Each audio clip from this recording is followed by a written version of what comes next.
Good afternoon, ladies and gentlemen. The wait is finally over. Today is Concours Sunday.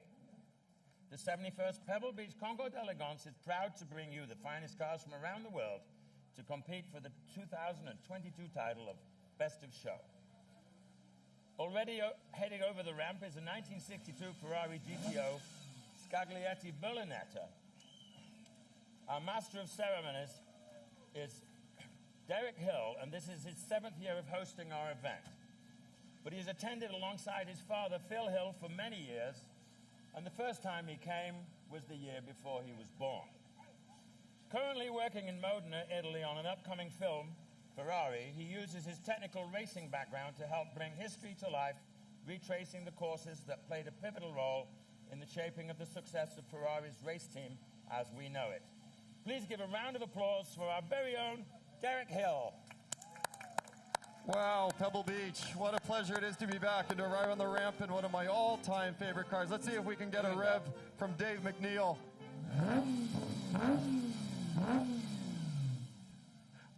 The best. A Ferrari V12. Thank you, Dave McNeil, for that opportunity. Here we are again on the 18th fairway at Pebble Beach, surrounded by some of the best cars ever built. Before we begin, join me in welcoming the woman who brings these exceptional cars together year after year, chairman of the Pebble Beach Concours d'Elegance, Sandra Button.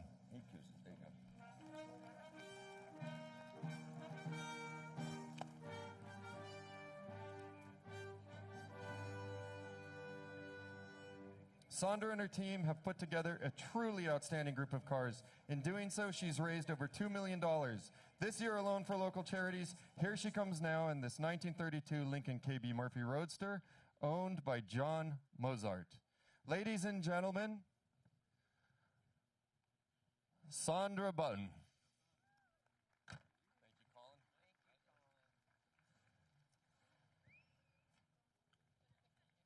We have a lot to look forward to today. Thank you, Sandra. Over 200 of the world's best-kept cars from 21 countries and 32 states were accepted. And among them, we pay special attention to our centennial celebrations. Our show field is proud to host Lincoln for its centennial year, as well as kick off the celebrations for the 100th year of the 24 Hours of Le Mans. If you are watching our event live at pebble.haggerty.com or on one of our social media sites, we welcome you. And for those of you here sharing photos of your favorite cars, be sure to use the hashtag PebbleConcours and PebbleCars. And for your friends and family that couldn't make it, be sure to let them know that the show can be streamed at pebble.haggerty.com. The Pebble Beach Concours live stream is presented by WeatherTech and brought to you live by Haggerty and produced by Torque Media. Join me in giving a big thank you to everyone who made it possible, and let's get on with the show.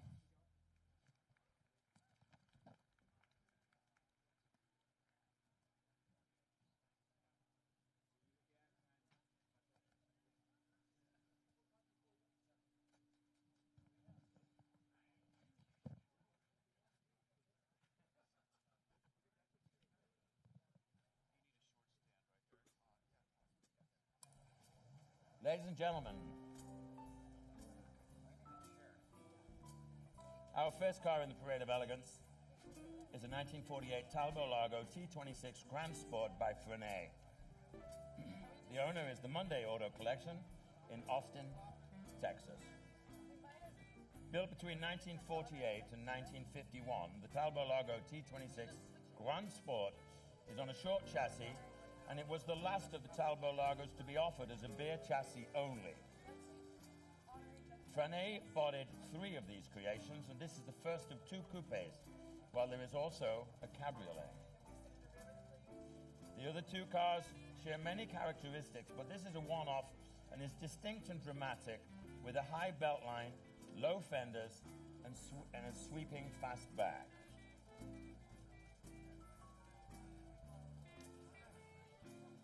Although Marius Ferrari served as the president of the Guild of French Carrossiers, he was hired often as a freelance stylist to put pen to paper, and the work on one may be evidenced here.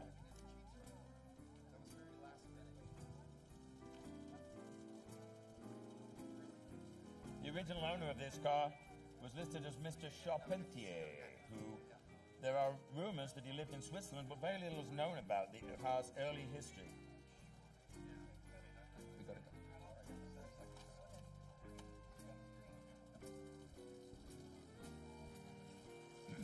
The second car in our parade of elegance is a 1948 Talbot-Lago T26 Grand Sport Figoni Fastback Coupe, owned by Robert Kudler of Schropin in the Czech Republic.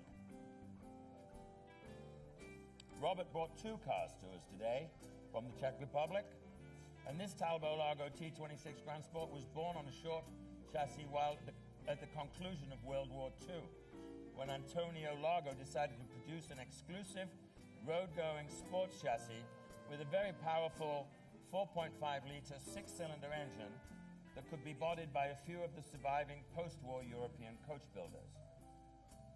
This is a one-off Grand Sport, and surprisingly the only one bodied by Figoni and Fallaci.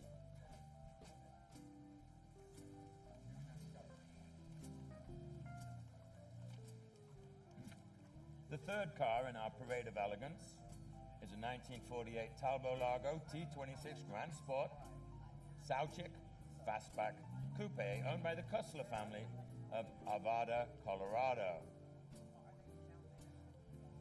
This is the very first Grand Sport chassis to emerge from the Talbot factory Lago, and it went to Jacques Sauchik on July the 10th, 1948. He built a striking fastback coupe, and the completed car was shown on his stand at the Paris Auto Salon that fall. Author Clive Cussler purchased this car in 1978, and he featured it in his novel Deep Six. If you haven't read it, get a copy. The fourth car in our parade of elegance is a Talbot-Lago T26 Grand Sport Dubos Cabriolet. This is owned by Michael Regalia of Sun Valley, California, one of the few cabriolets on the Grand Sport chassis. This one-off Talbot Grand Sport is one of just four existing of the open Grand Sports, and is the only one that remains unrestored, although it was repainted in 1977. Thank you, Mike. Beautiful car.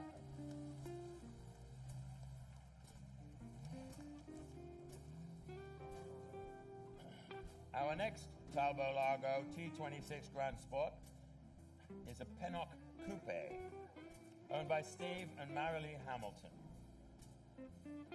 A very interesting car.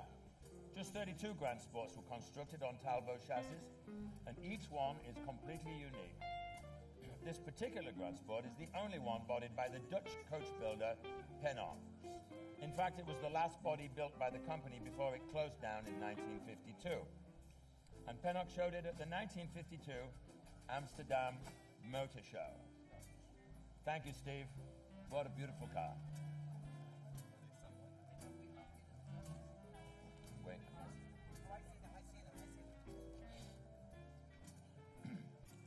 Our next Talbot-Lago T26 Grand Sport is a Sauchik Coupe that is built on a 1951 chassis, owned by CMG Classics of San Ramon, California. Jacques Sauchik was the most prolific of the coach builders on the Grand Sport chassis. In addition to 6 fastback coupes, Sauchik built this one-off coupe with a very distinct notch in the rear roofline and a relatively flat and low rear deck.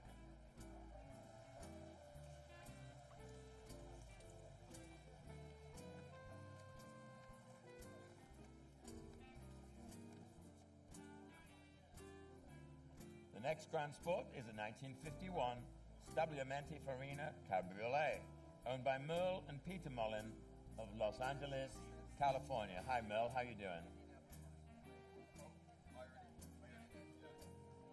The car is as beautiful as its owner.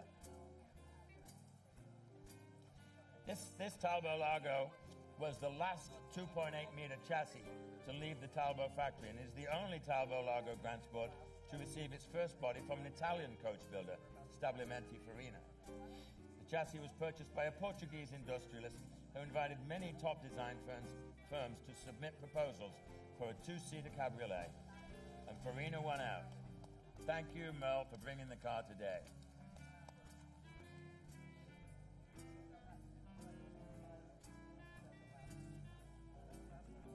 What about this?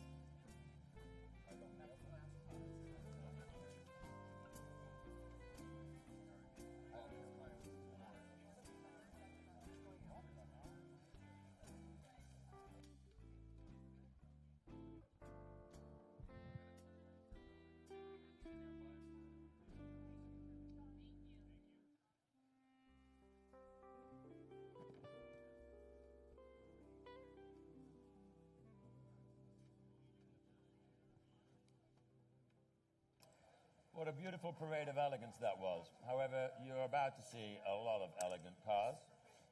And we're going to start with Class A, our antique class. Oh, no, we're not. Hold on. I'll come back to that.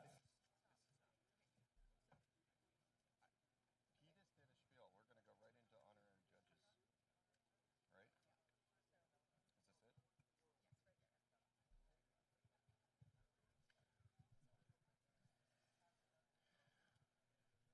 All right, we're starting honorary judges? Okay. The Pebble Beach Concours recognizes not only the best cars in the world, but also the experts and enthusiasts who continue the tradition of elegance in automobiles today. Our honorary judges are leaders, designers, and innovators whose positions influence every detail of the cars we drive today. Over half of our judges have traveled here from 12 different countries. This group is challenged with the task of finding the car most deserving of this year's Best of Show trophy. Help me welcome to the ramp our 2022 honorary judges. Leading the group today is Pebble Beach Concours d'Elegance Chief Judge Chris Bach. Chris Bach is from Nevada City, California, and has been the Chief Judge of Pebble Beach Concours for 9 years. Chris oversees our class judges who extensively study the cars accepted on our show field. Our class judges are listed in the program.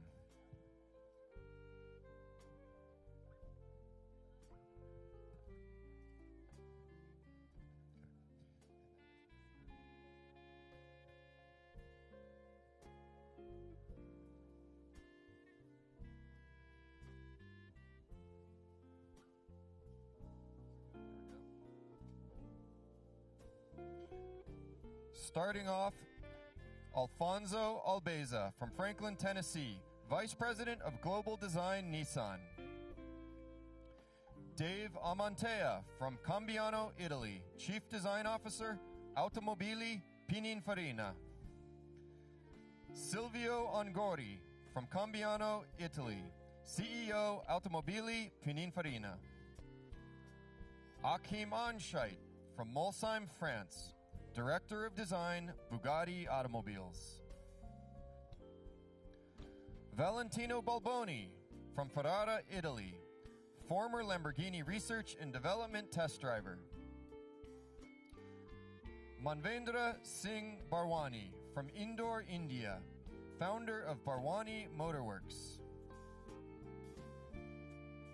Mitya Borkert from Sant'Agata Bolognese, Italy, Head of Design, Lamborghini. Philip Brabeck from Herndon, Virginia, Senior Vice President, Product Management, Audi of America. Adrian Butuka from Vienna, Austria, Head of Deus Automotive. Ian Cameron from Munich, Germany, former Design Director for Rolls-Royce Motor Cars. Antonio Cazu from Turin, Italy, CEO of Ital Design. Miles Collier from Naples, Florida, founder and benefactor of the Revs Institute for Automotive Research. Kumal Kurik from Irvine, California, is the Global Lincoln Design Director for Ford Motor Company. Robert Devlin from San Francisco, California, author of 2 books of this event, Pebble Beach, A Matter of Style, and Pebble Beach, The Art of the Poster. Joy Falatico from Dearborn, Michigan, President, Lincoln Motor Company. Ed Gilbertson from San Francisco, California, former Chief Judge of Pebble Beach Concours. Ralph Gilles from Auburn Hills, Michigan, Chief Design Officer, Stellantis. McKeel Haggerty from Traverse City, Michigan, CEO, Haggerty. Adrian Hallmark from Crewe, England, CEO, Bentley. Oh, big applause from the Bentley corner here. Kevin Hunter from Newport Beach, California, President of Toyota Motor Corporation's North American Design Studio. Jackie Eakes from Brussels, Belgium, the racing great of Le Mans and Formula One. Thomas Ingenlath from Gothenburg, Sweden, CEO, Polestar. Derek Jenkins from Newark, California, Senior Vice President of Design and Brand, Lucid Motors. And Tom Christensen from Hobro, Denmark, 9-time Le Mans winner.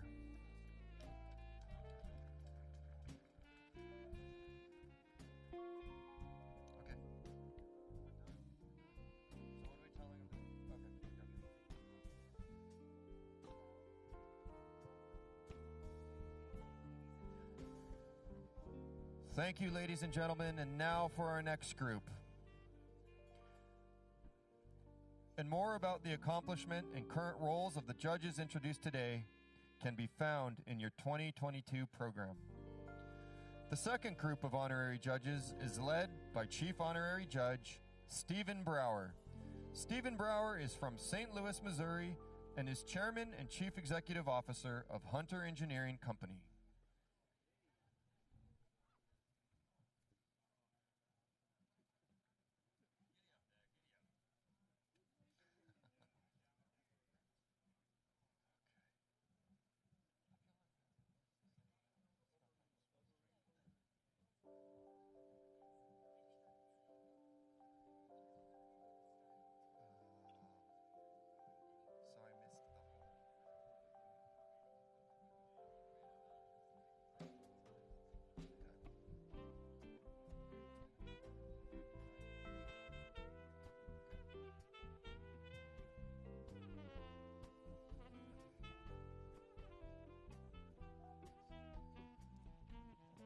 It looks like all the honorary judges from the second group are just about lined up.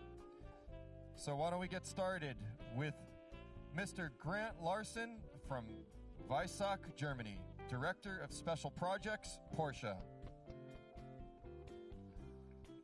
Sang-Yup Lee from Seoul, South Korea, Vice President of Design, Hyundai Motor Company. Anthony Lowe from Paris, France, Global Chief Design Officer, Ford Motor Company. Dave Merrick from Los Angeles, California, Executive Creative Director, Acura. The local favorite, it sounds like. And Jochen Maas from the Principality of Monaco, Le Mans winning endurance and former Formula One racer. Dr. Tom Matano from San Francisco, California, over 30 years of experience in the automotive design industry and known as the father of the Miata. Andreas Mint from Crewe, England, Director of Design, Bentley.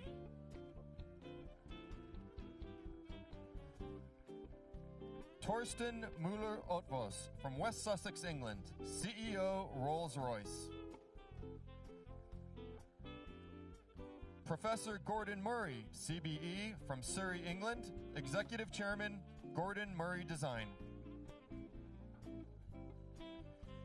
Shiro Nakamura from Tokyo, Japan, CEO, SN Design Platform, Incorporated. Dan Neal from New York City, New York, automotive critic, Wall Street Journal. Ken Okuyama from Tokyo, Japan, Ken Okuyama Design.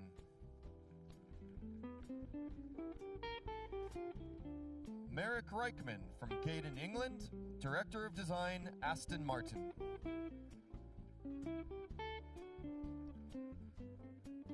Frank Saucedo from North Hollywood, California, Director of Advanced Design, General Motors.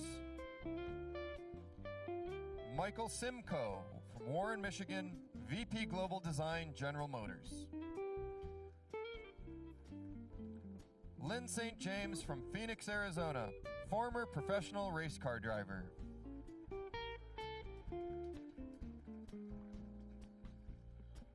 Hao Tai Tang from Dearborn, Michigan, Chief Product Platform and Operations Officer, Ford Motor Company. Freeman Thomas from Newport Beach, California, CEO, Myers-Manx. Andreas Thurner from Irvine, California, President, Thurner Design. Franz von Holzhausen from Los Angeles, California, Chief Designer, Tesla Motors. Ed Welburn from Bethlehem, Pennsylvania, Automotive Hall of Fame inductee and former Vice President of Global Design, General Motors.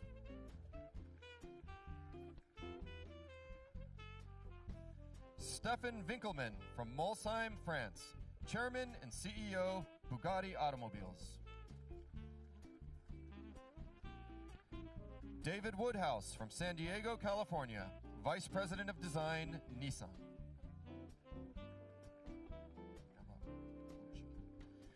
Kazunori Yamauchi from Tokyo, Japan, creator of the Gran Turismo game series and CEO of Polyphony Digital. And our final honorary judge is Linda Zhang from Dearborn, Michigan, Chief Engineer of Ford F-150 Lightning.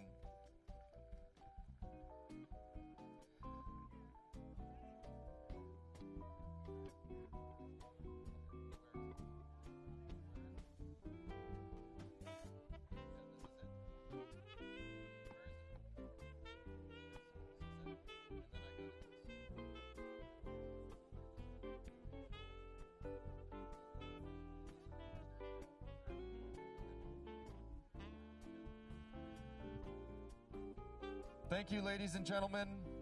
And let's get another round of applause for our honorary judges. We're so grateful that they're here with us today.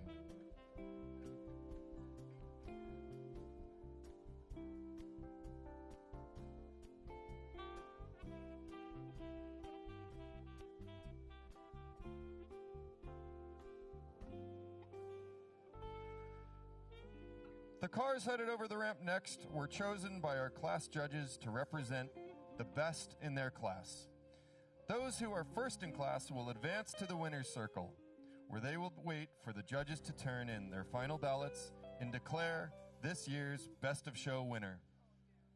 This year, we will be presenting all 25 special awards after the class awards and the charity drawing. This means your car could be coming up to the ramp twice. So entrants, please stay by your car until the special awards have concluded. To announce the class awards, please welcome back to the mic, Martin Button. Thank you, Martin. Thank you, Derek. Well, we had the parade of elegance followed by the parade of intelligence, and now we'll have Class A, the antique cars.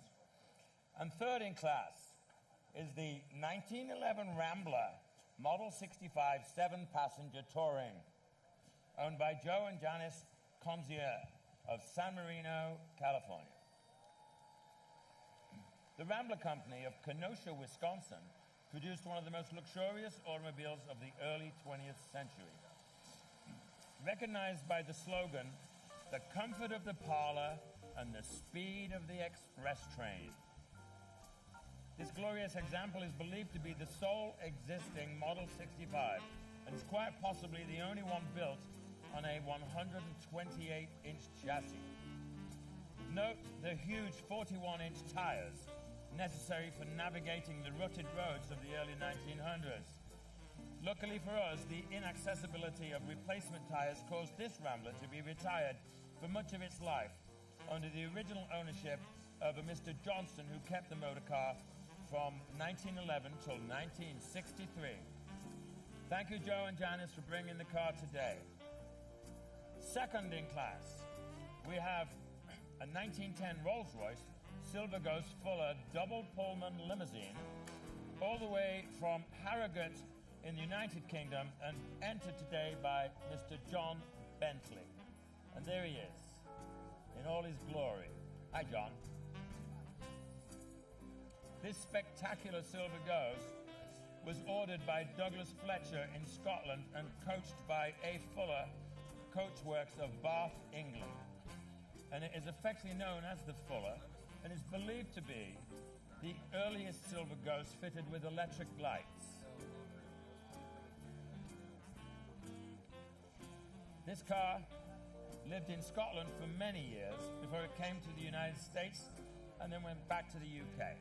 What a beautiful example of an Edwardian ghost.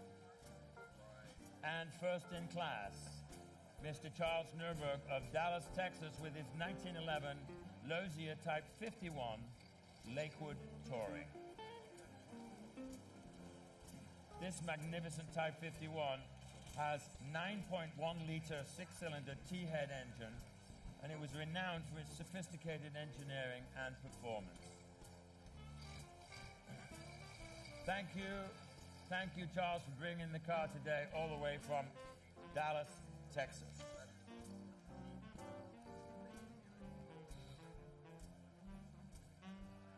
Our next class is McFarland. And the third in class is a 1924 McFarland 142 twin-valve six roadster, owned by Chris McAllister of Indianapolis, Indiana. Chris was very helpful in putting this class together. He's a big McFarland fan. And no wonder, these massive six-cylinder engines have a 6-inch bore and a 4-inch stroke, displacing 572 cubic inches. The largest displacement engine available in a production car in 1924. Thanks, Chris, for bringing it all the way from Indianapolis.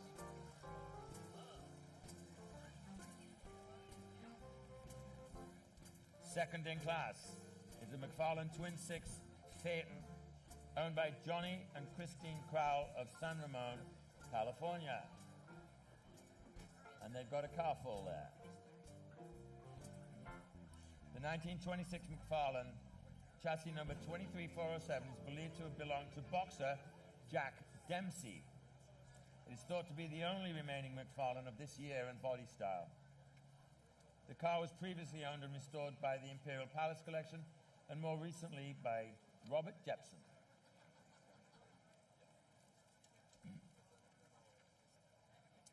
Thank you very much for bringing the car, Johnny and Christine Crowell from San Ramon, California. Clear the ramp for the first in class 1923 McFarland 154 Twin Six Knickerbocker Cabriolet, owned by the Nethercutt Collection, Helen and Jack Nethercutt. What an unusual coachwork this is. This enormous Knickerbocker Cabriolet was first owned by film star Roscoe Fatty Arbuckle, hence the license plate Fatty. No reference to the owners, I'm sure. It was McFarland's top-of-the-line offering. At its core was a twin six 572-inch cubic inch offering 120 horsepower. 6 fenders, ornamental side lights, landau bars. The Knickerbocker body style was more than just a little bit flamboyant. Thank you for bringing the car from the Nethercutt Collection in Sylmar, California. If you've never seen the collection, I can highly recommend it.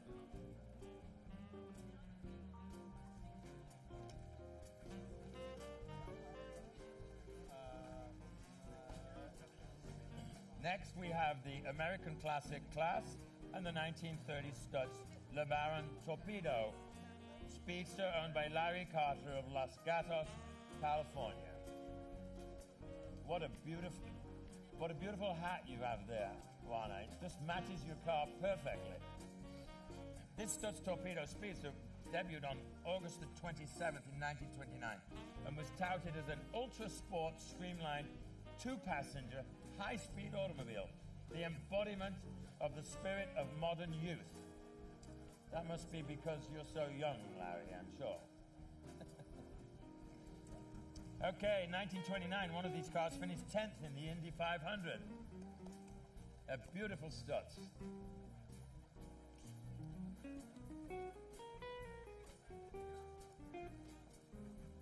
Second in class, the 1933 Chrysler CL Imperial Custom LeBaron Dual Cowl Phaeton, owned by Laura and Jack Boyd Smith of Elkhart, Indiana. One of the last of the great classics produced by Chrysler. This 1933 Chrysler Imperial Dual Windshield Phaeton represents the epitome of Chrysler design in the 1930s.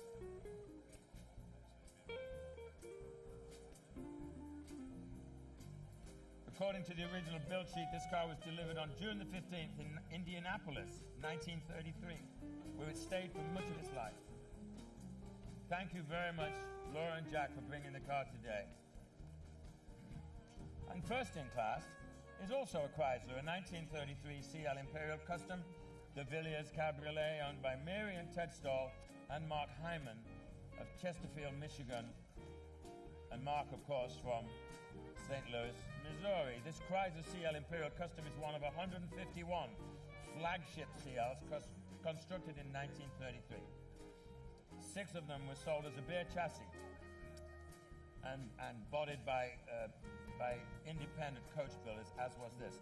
It was exported to France, to Paris in July of 1933, where Villiers put the body on the rolling chassis. A beautiful car. The car's earliest problems actually involved being owned in Poland before it came to a French collector and finally to the United States. Thank you again, Ted and Mark and Mary, for bringing the car today. Let's move to the Packard class. Third in class is a 1930 Packard 734 Speedster 8 Roadster, owned by Rob and Jeannie Hillerich of Visalia, California. The new design featured a bench front seat and a rumble seat in the rear, or mother-in-law seat as it was commonly known, to accommodate 2 extra passengers. Due to the installation of the rumble seat, the original torpedo design had to be abandoned and a single spare wheel was mounted on the rear.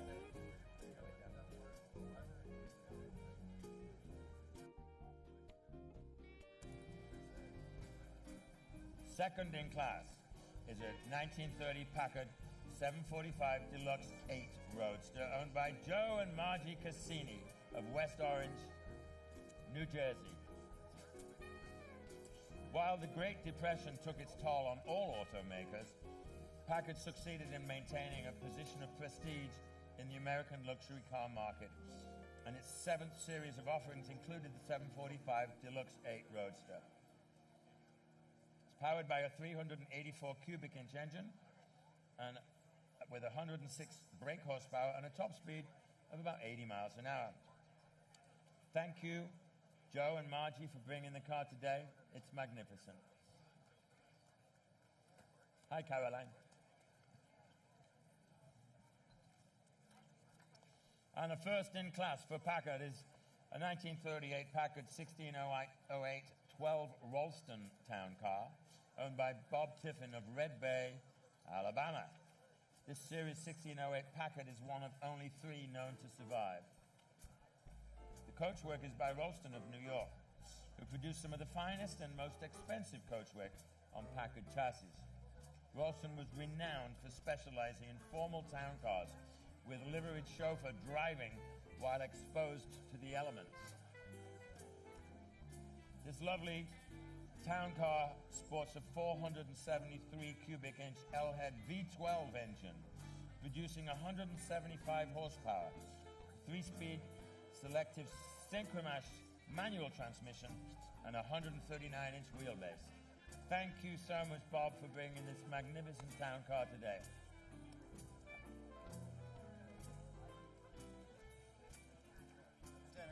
Dennis.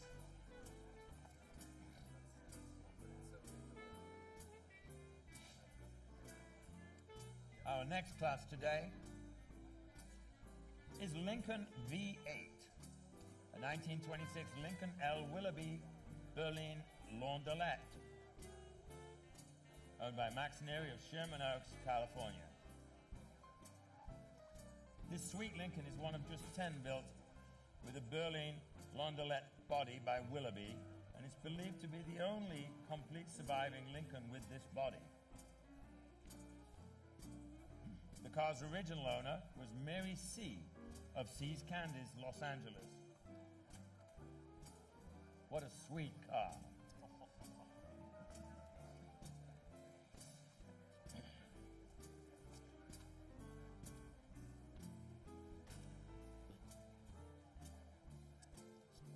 Second in the Lincoln V8 class is a Lincoln L1768 Sport Phaeton, owned by Tom and Joanne Martindale of Santa Cruz, California. A very horny car. This 1930 Lincoln mirrored its 1929 predecessor almost exactly, with perhaps the most notably to the eye had a higher, narrower, and slightly more square radiator shaft. This particular Model L carries a four-door, four-passenger Sport Phaeton body, which also debuted in 1929.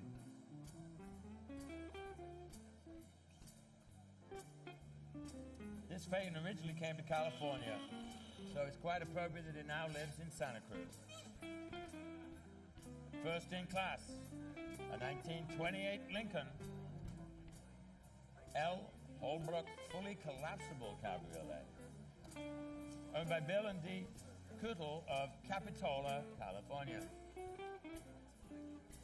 Just 12 fully collapsible cabriolets were built by Holbrook for Lincoln between 1927 and 1929, and this is one of only two still in existence.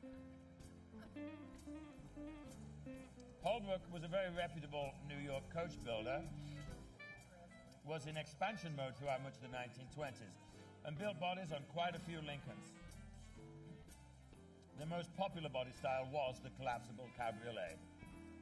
It's a very complicated top to put down. There he is. Thank you and congratulations, Bill and Dee, for bringing it from Capitola, California.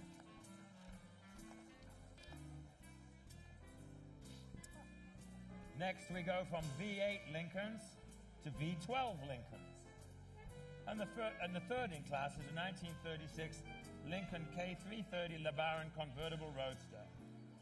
Harry and Heather Clark and Hillary Barr of Paradise Valley, Arizona.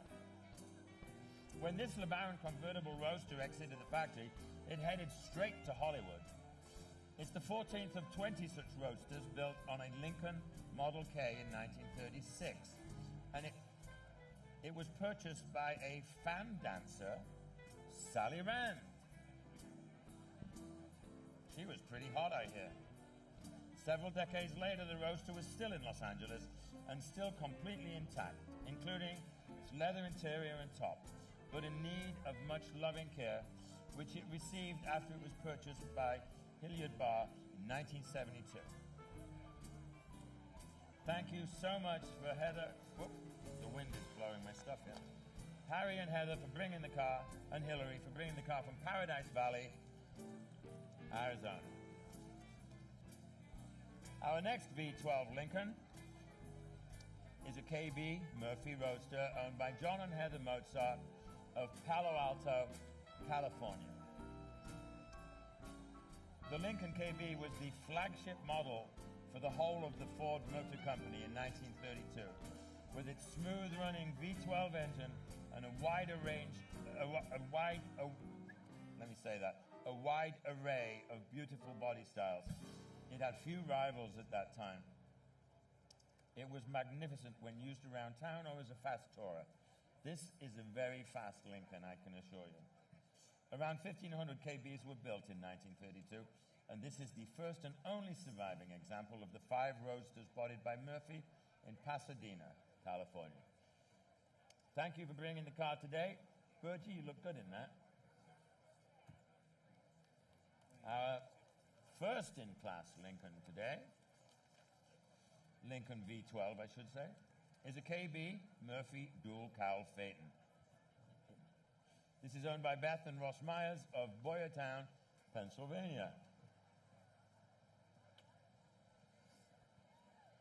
What a beautiful car. Whoops, the brakes work as well. The much respected coach builder firm Walter Murphy, located in Pasadena, California, built just 5 dual cowl phaetons on Lincolns, 4 of which were mounted on a model. Oh, he's gone. I haven't finished yet. Anyway, it was nice seeing you.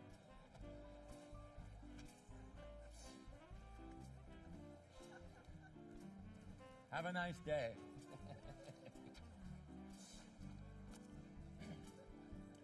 Moving on, from the V12 Lincolns, we have the Zephyr and Continentals.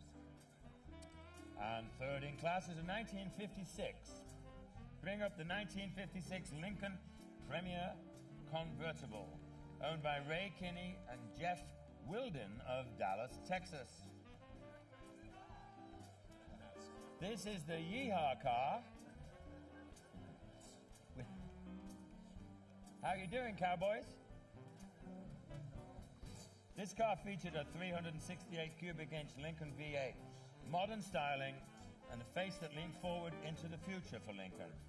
It was also available in a seemingly endless variety of colors and array of options.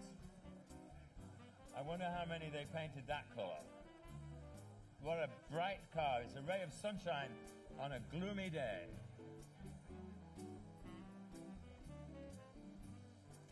This car had a 9-year restoration. Yahoo! Yeehaw! Yippee-i-ho! Ride 'em, cowboys!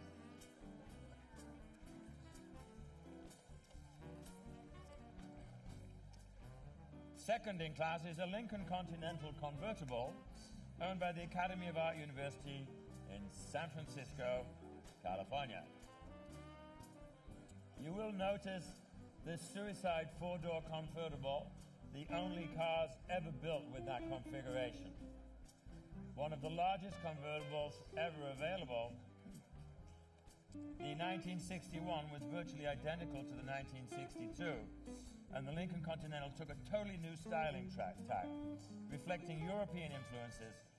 Elwood Engel created a timeless look of simple elegance, devoid of excess chrome and gadgetry, which took the American luxury market by storm. Thank you, Scott, for bringing the car today. Looks beautiful. Be careful with those suicide doors.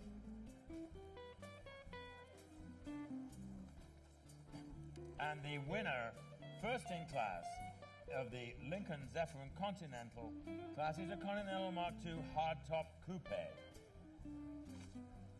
The owner is Leon Flagg and Curtis Lamont of Macon, Wisconsin. I think that's how you say it. First generation of the Continentals ended in 1948, but just 2 years later, William Clay Ford Sr., Edsel's youngest son, was determined to revive the Continental name. He was just 2 years into a training program at Ford Motor Company at the time, but he dedicated himself to this project, working with a formerly formed special products division, and he envisioned this new car. The Continental Mark II was introduced at the Paris Auto Show in October 1955. The spare tire, you will note, is in the trunk, as you call it, boot, and that is now known in any car as the Continental spare. Thank you again, Leon and Curtis, for bringing the car. A perfect example of the Continental Mark II hardtop coupe with the Continental spare.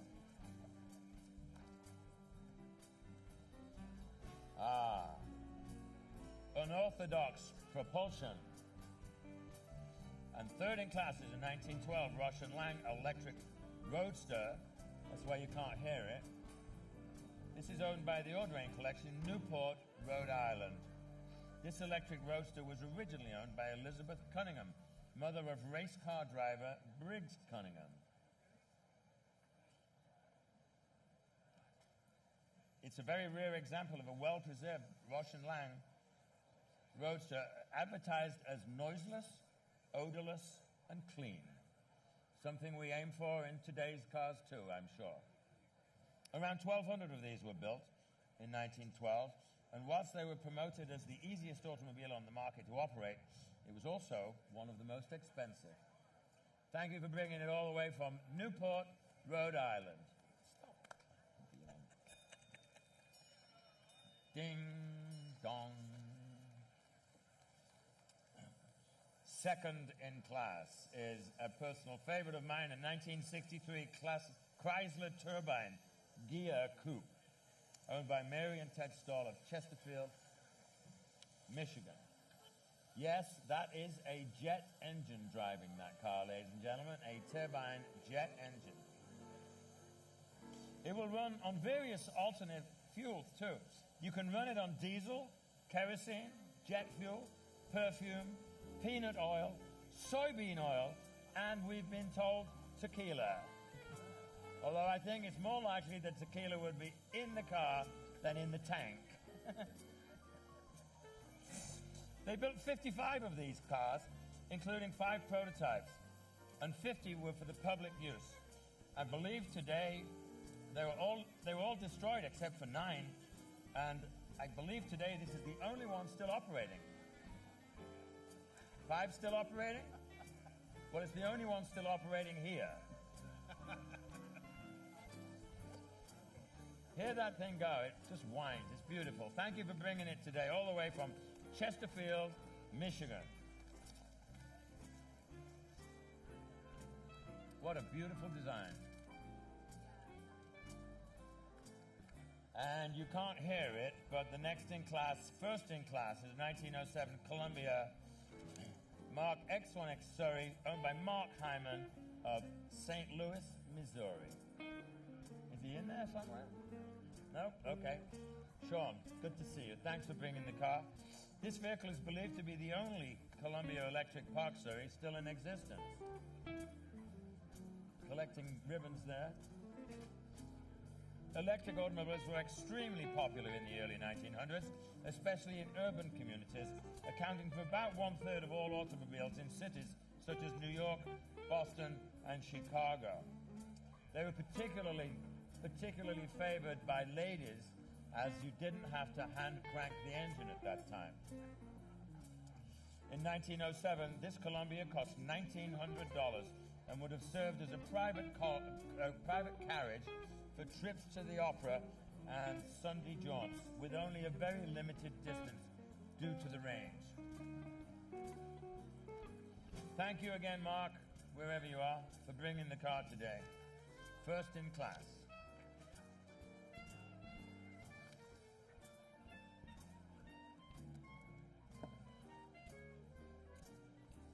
Next, we have one of the most elegant classes on the field, the Duesenbergs. And third in class is this 1929 Duesenberg J. LeBaron dual cowl Phaeton, owned by John Groendyke of Enid, Oklahoma. This Model J was purchased new by chewing gum scion Philip Wrigley of Wrigley's Gum, whose family members were the major shareholders in the Auburn Automobile Company, entitling them to buy their several Duesenbergs all at cost. No wonder they went bankrupt.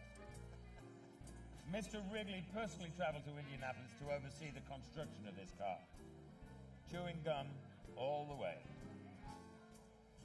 Thanks, John, for bringing the car. It's absolutely elegant. It's beautiful. These cars have a magnificent straight-eight engine with twin overhead cams, and at the time were the most powerful cars built in America.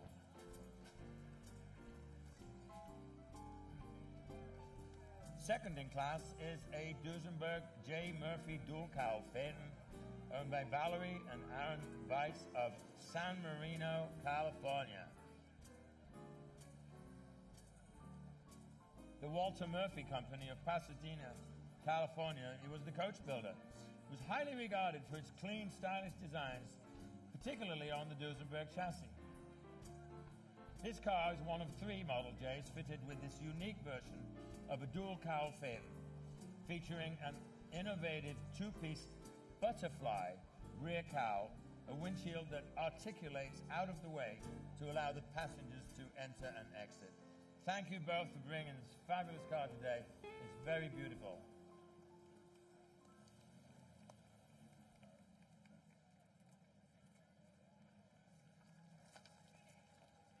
And the winner of the Duesenberg class, first in class, is the 1932 Duesenberg J. Figoni Sports Torpedo, owned by Lee R. Anderson Sr. of Naples, Florida. Look at the design of that car. It is absolutely stunning. The rear of that car is very beautiful if you haven't seen it. This Duesenberg was shipped without coachwork to the European distributor EZ Sadovic Motors Deluxe of Paris. And there, the famed coach builder Joseph Figoni fitted it with a unique sports torpedo, complete with a hood extended back to a low V windshield and a tempered tail. He drove the car in the 1932 Paris-Nice rally before it was delivered to its first owner, a Peruvian sugar heir and prolific Duesenberg customer, who exhibited it at a Concours at Cannes, winning the Grand Prix, and I'm not surprised. Thank you, Lee, for bringing this beautiful Figoni Sports Torpedo today. There we go. What a magnificent car.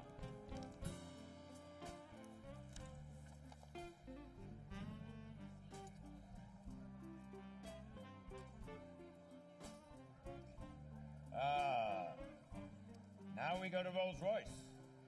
Pre-war Rolls-Royce, and third in class is a 1933 Rolls-Royce Phantom II Continental with a gurney nutting sports saloon body. This Phantom II is one of 281 short wheelbase Continentals produced by Rolls-Royce. Gurney Nutting built 31 bodies for the Continental, and only 4 were saloons. A very rare car. The first owner of this Phantom II was Frederick Sidney Cotton, OBE, an Australian inventor, aviator, and photographer.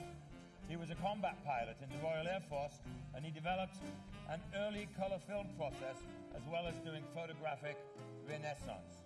He was a close friend of George Eastman, no surprise, Ian Fleming, and Winston Churchill. This car and he were believed to be one of the inspirations for the character James Bond. Second in the Rolls-Royce class is a 1925 Rolls-Royce Silver Ghost Willoughby Salamanca town car, owned by Sandra Hansen, the Hansen Collection in Valencia, California.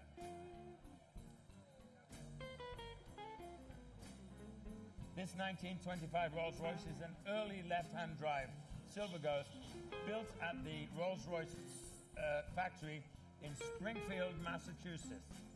An early American Rolls-Royce from Springfield, Massachusetts.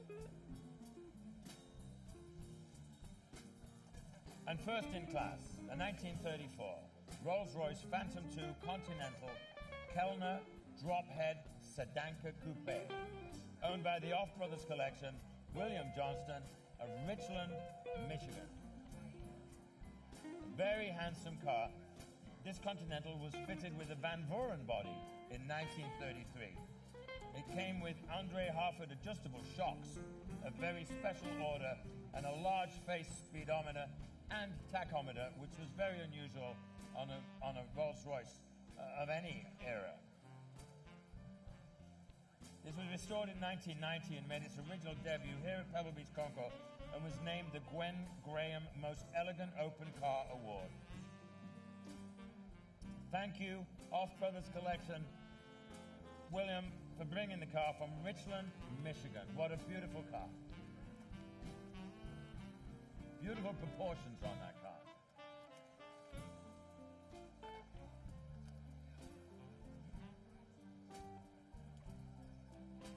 European Classic Early Open.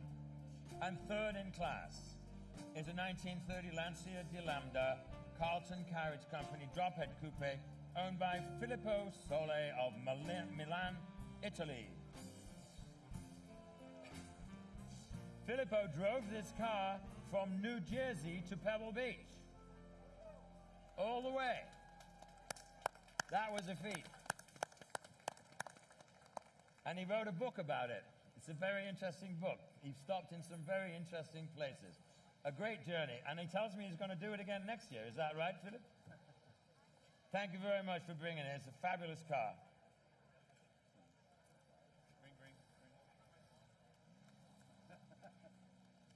Congratulations.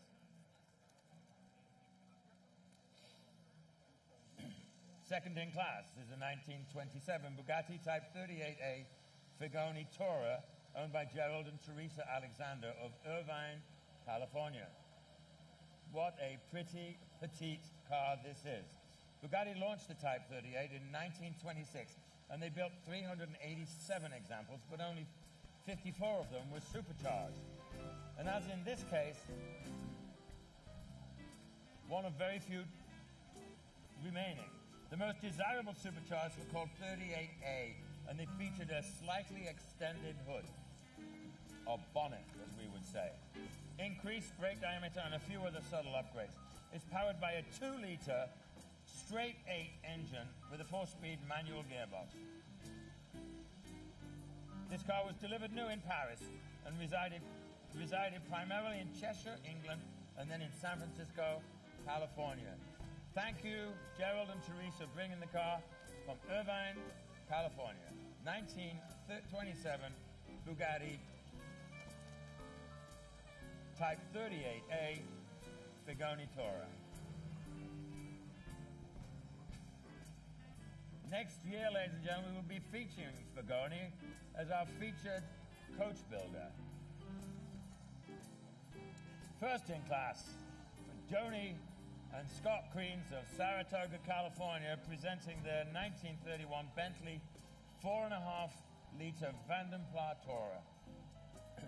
This is one of the famous 4.5 blowers, and if you can see the front of the car, it has a massive Villiers supercharger bolted on the front of the crankcase. This car is one of only 3 4.5 liters bodied by Vandenpla, and it features much lower running boards set in the center of the wheel hubs. The styling created by the Belgian coach builder is really stunning. A sibling car resides at the Fred Simeon collection in Philadelphia, but the third car, unfortunately, has been lost. Thank you, Joni and Scott, for bringing this today. Fabulous blower Bentley. A fabulous blower Bentley.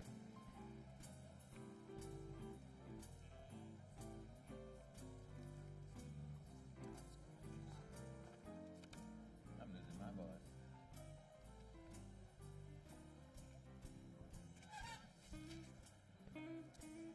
Hi, Squeaky. Third in class for the European Classic Late Open is a 1936 Bugatti Type 57 Gangloff. Wait, this is not a Bugatti. What am I doing?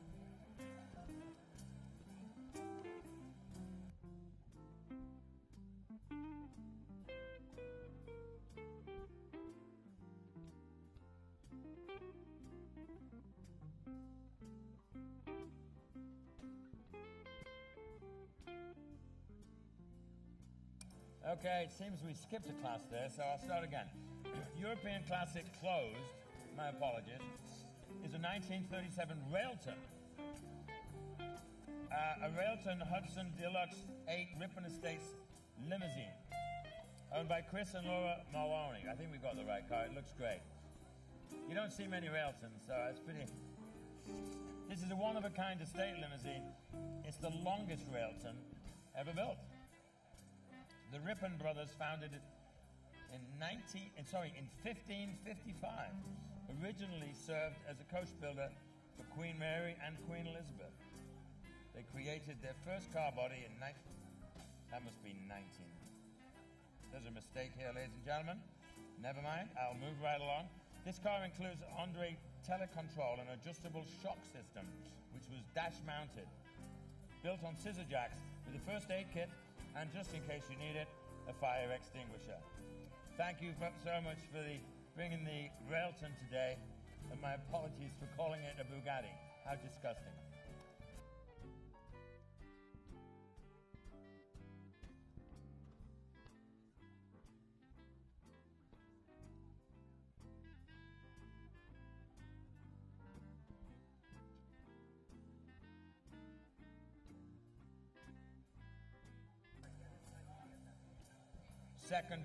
Second in class, the European Classic closed, is the 1930 Bentley Speed 6 Martin Walter Sports Saloon, owned by William Metcalf of Hillbrow in the United Kingdom. This Speed 6 Bentley was delivered new to Viscount Mandeville, the 10th Duke of Manchester. Termed a Folkestone, this close-coupled saloon was crafted by the coach builder Martin Walter. You don't see many Martin Walters, but we actually had one as a best of show some years ago on a Daimler chassis.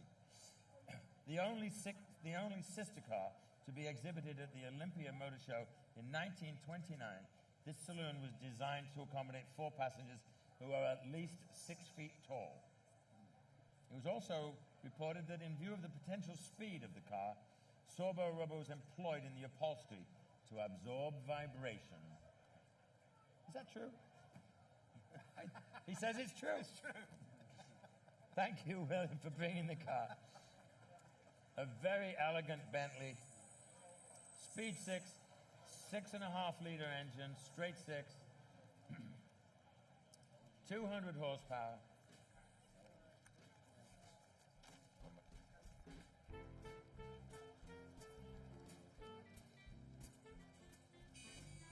And first in class is a 1937 Talbot-Lago T150C SS Figoni and Fallaci Teardrop Coupe.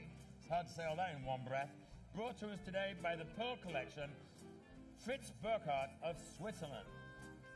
What a piece of jewelry that car is. Fritz, don't hit the car with that. This is a 4-liter Talbot-Lago T150C SS Teardrop, one of only 11 New York models produced in 1937. Fritz, you look perfect in there. He loves that car. This is one of the most Art Deco cars ever produced. 1937 is the epitome of the Art Deco movement.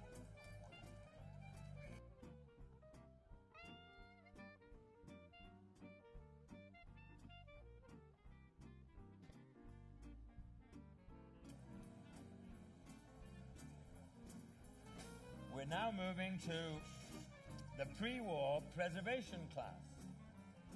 These preservation cars are presented to you today, pretty much as they were when they were made. This is how it came out of the factory. This car has only completed 22,000 miles in its lifetime. It's a 1931 Cadillac 452 Imperial Fleetwood limousine, owned by Jim Callahan of Oakland, California.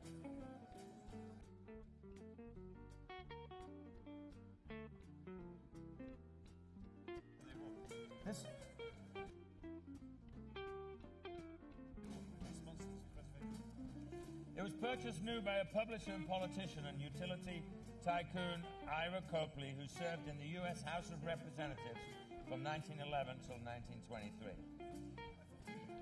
After Copley's death in 1947, the Cadillac remained in the family estate in Aurora until 1960. It has never been restored, and as you can see, it drives extraordinarily well.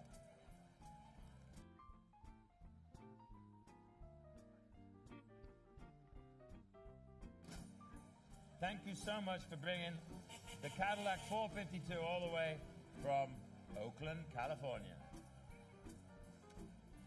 I don't know how many people are in there. There's a lot.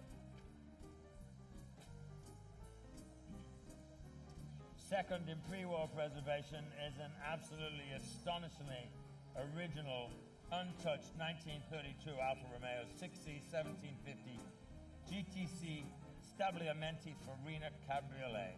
This is owned, ladies and gentlemen, by the Keller Collection at the Pyramids in Petaluma, California. Beginning in 1931, Alfa Romeo offered the 6C 1750 the chassis, axle, suspension, brakes, steering wheels, half shafts and gearbox, all of which were quite different from the earlier 1750s. They were more akin to the 8C 2300s, making them virtually an 8C with a 1750 supercharged engine. Thank you, Deborah, for bringing this car today. What a beautiful... Oh, it's Anna in there. Yeah. It's hard to see you there. The 1750 GTC Farina from the Keller collection.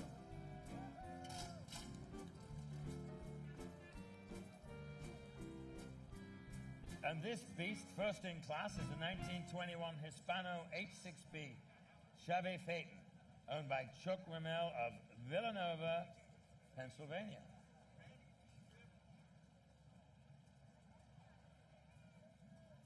This Hispano Suiza was ordered new by Horace Dodge from the Hispano Suiza stand at the New York Auto Show in 1920. Mr. Dodge ordered the Phaeton with coachwork by Marcel Chavet of Neuilly-sur-Seine, just west of Paris. Unfortunately, Dodge Sr. passed away in 1921, the same year the car was made, and his son, Dodge Jr., most likely took delivery of the Hispano in his father's name. Chuck, thanks for bringing the car today. It's a stunningly original, untouched Hispano Suiza, ladies and gentlemen. We're going to Kate.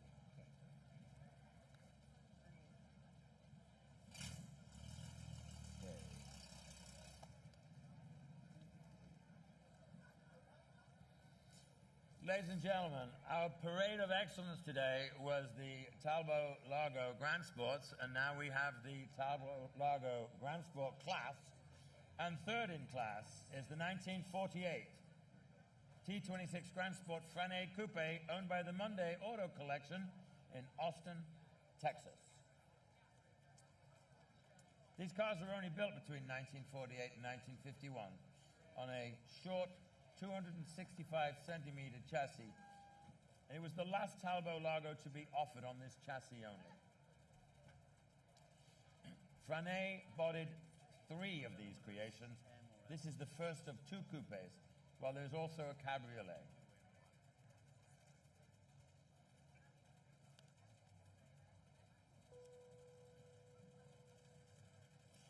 This car used to live in New Zealand, believe it or not, before it came back to the United States and was living in St. Louis, Missouri. Now it's part of the Monday collection in Austin, Texas, and we want to thank you for bringing the car here today.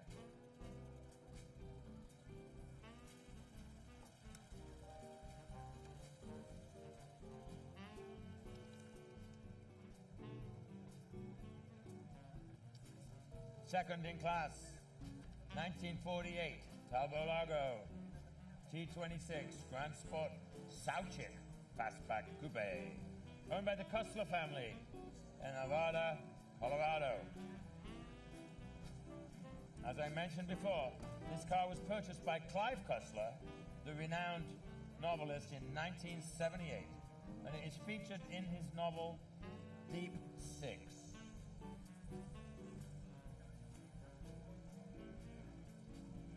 The first owner is listed as a Mr. Curry, but nothing is known about him. The car was discovered in Paris in 1961 by a Jim Bandy, an American Air Force serviceman, who soon sold it to a USAF sergeant who took it to the United States, and it's been here ever since. Thank you so much to the Kussler family for bringing the lovely, lovely Sauchick Fastback Coupe.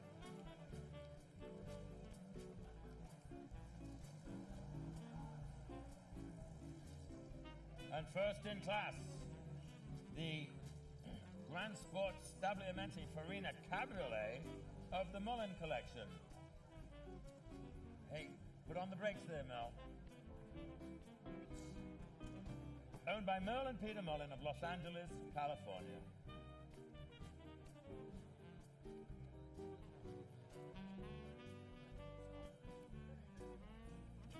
Upon its completion, this car was shown in the 1951 Paris Auto Salon, where it was named La Plus Belle Carrosseur Spéciale, the most beautiful coach-built special.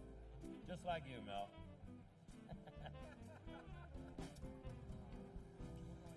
Thank you so much for bringing the car today.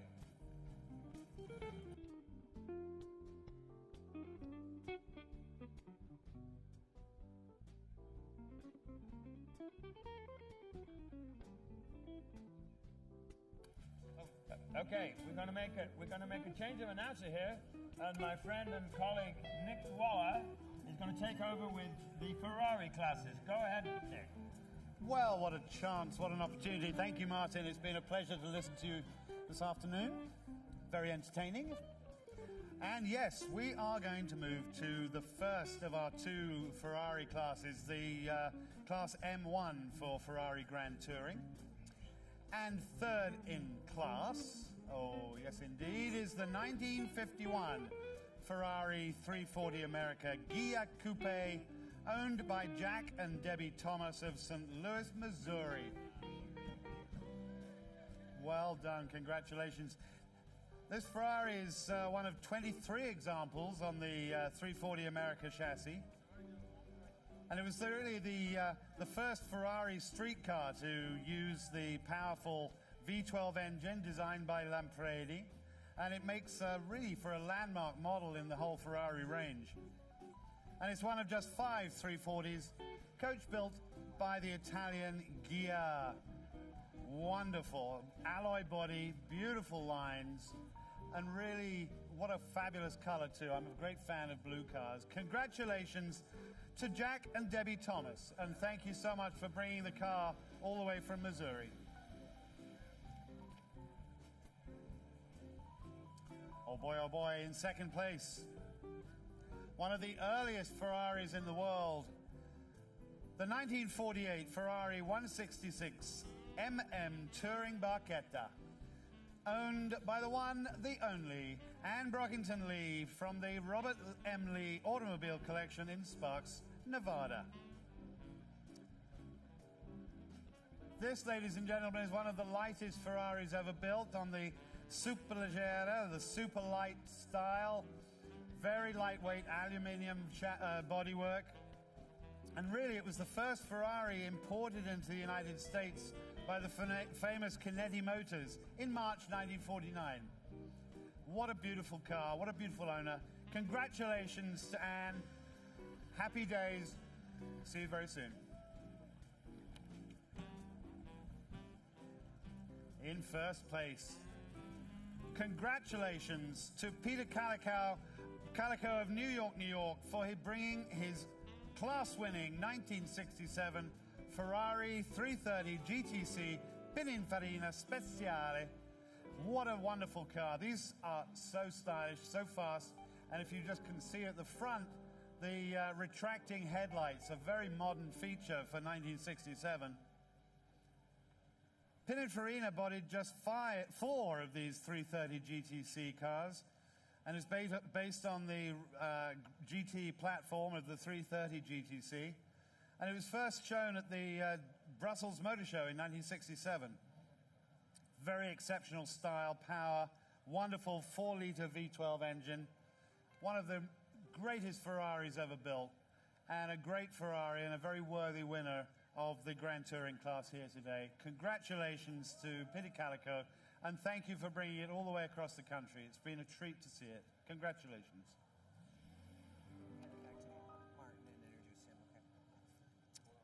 Well, we're going to have a game of tennis here. I'm going to hand back to my good friend Martin. Martin is going to read and talk about the post-war preservation class. Over to you, Martin. It's my serve, and here we go. Post-war preservation. The post-war preservation classes are presented by Maguire's, and we would like to thank George Diaz, the CEO of Maguire's, who is our presenter today. Third in class is the Ghia Chrysler 400 Super Dart, owned by John White of Lincoln, California. In 1957, Ghia Chrysler Super Dart 400 was a unique collaboration between Virgil Exner of Chrysler and of Ghia of Turin, Italy, for the 1957 Turin Auto Show. This car has factory air conditioning, a 400 horsepower, 392 cubic inch industrial Hemi, and a highway hi-fi record player, and a big dog in the back, too. Thank you very much for bringing this fantastic super. Look at the fins on that car today. 2 years before Cadillac put the big fins on their car, Ghia was doing it already. Amazing. Second in the post-war preservation class is a Lincoln Continental Cabriolet owned by Kirk Wentland and Lawrence Camuso of San Jose, California. Another completely original, unpainted time warp. This Lincoln Continental was developed as a series of luxury automobiles engineered by Edsel Ford with a desire for a personal car more like those he had seen while touring on the continent of Europe. It was imbued with European continental styling, and the 1948 model was the final iteration featuring the V12 engine. This car has just 39,000 original miles on it today, and it looks as good as new to me. It looks fantastic. Thank you for bringing it all the way from San Jose, California.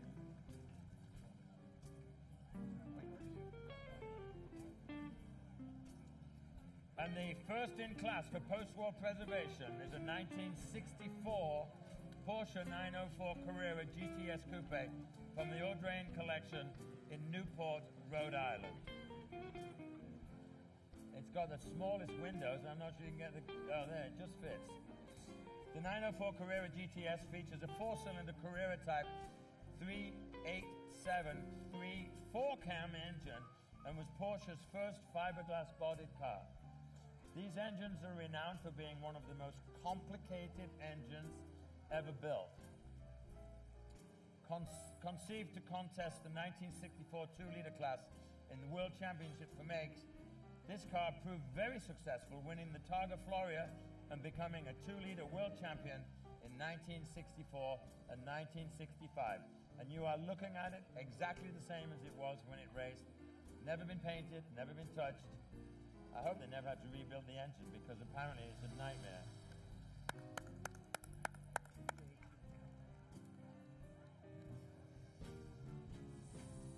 Okay, where are we? We're jumping around a bit today, ladies and gentlemen. We're going now to European Classic Late Open. And third in class is a 1936 Bugatti Type 57 Gangloff Stelvio, owned by Olaf Glacius of Benenbroek, the Netherlands. Olaf, there he is. How are you, my friend? Good. This Bugatti Type 57 was built in August of 1936 and graced with a stunning Gangloff coachwork the following September, as ordered by its first owner, Pierre Voigt. The car remained in Voigt's ownership for a decade and was then acquired by somebody whose name I can't pronounce, who failed to maintain the car appropriately, and it was abandoned in storage. The car has since obviously been beautifully restored and is owned by our good friend Olaf Glacius from the Netherlands. Thanks for bringing it all the way from Holland. Looks fantastic.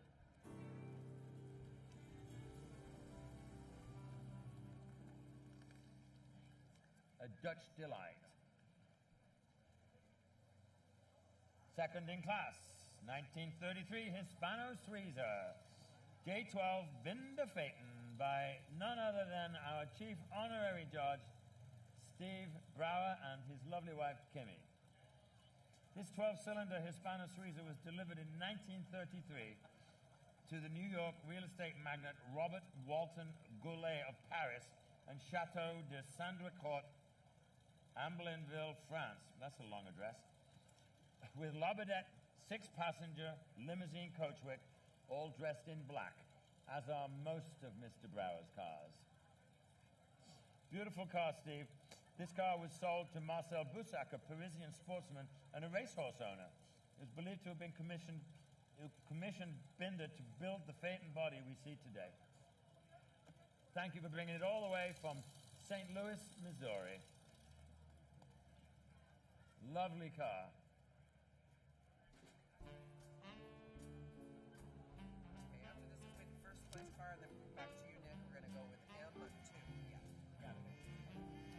And first in class, we have another Dutch delight, brought to us by Hugo Moderman, a Dutchman who lives in Monte Carlo, Monaco. It's a 1933 Horse 780 Sport Cabriolet. The 780 Sport Cabriolet was designed by Herman Arends, who later created the famous Mercedes 540K Roadster. This car has an original interior, which is unbelievable. Some 250 to 300 of these units were built with a 4.9-liter inline 8-cylinder engine producing 100 horsepower and capable of 125 kilometers an hour, downhill with a strong backwind. Today, only 16 of them remain, and I want to thank Hugo for bringing the car all the way from Europe. He also drove this car, ladies and gentlemen, from Seattle down here to Pebble Beach on the Pebble Beach Motoring Classic. He's a brave man. Thank you, Hugo, for bringing the car today. First in class, 1933, Porsche 780 Sport Cabriolet.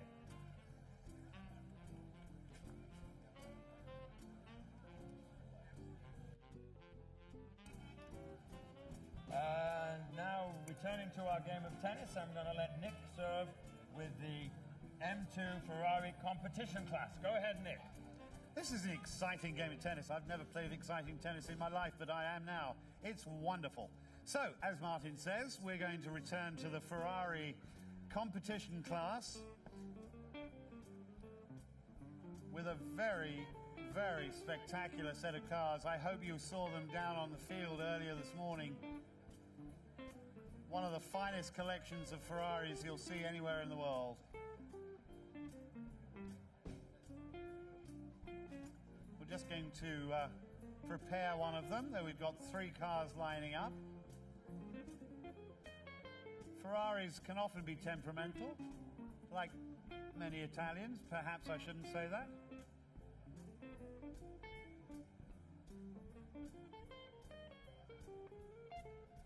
But my word, Ferraris are well worth waiting for, as we know. We need a driver. We've got a driver.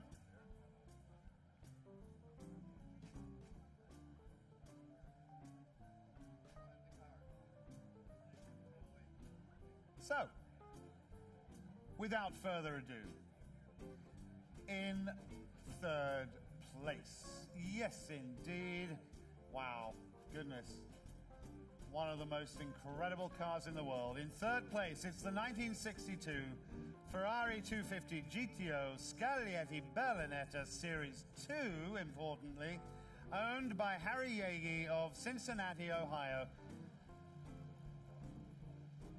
Incredible. Just been restored, and what a perfect example of the later Series 2 GTOs that were built from 1964 onwards. The original body design was evolved from aerodynamics, improved performance, and they're some of the most exciting cars ever built. This car came 4th overall at the Targa Florio, and the following year it was returned to factory and had its original body with the Series 1 body taken off, and it was dressed, as I say, in the Series 2 coachwork. And then it went on to finish the next year and finish 5th overall at the Targa Florio and 1st in its class. Well deserved. What a great race car. Congratulations to Harry Yeagy from Cincinnati, Ohio, and thank you so much for sharing your car with us. Wonderful. In 2nd place, we have, hopefully it's a lightweight car. At least these strong young men are experiencing the lightweight of Vignale coachwork. This is the 2nd place winning 1951 Ferrari 340 America. As I say, it's a Berlinetta built by Vignale in Italy, and it's owned by the one and only Jack and Kingsley Crowell of Corona del Mar in California.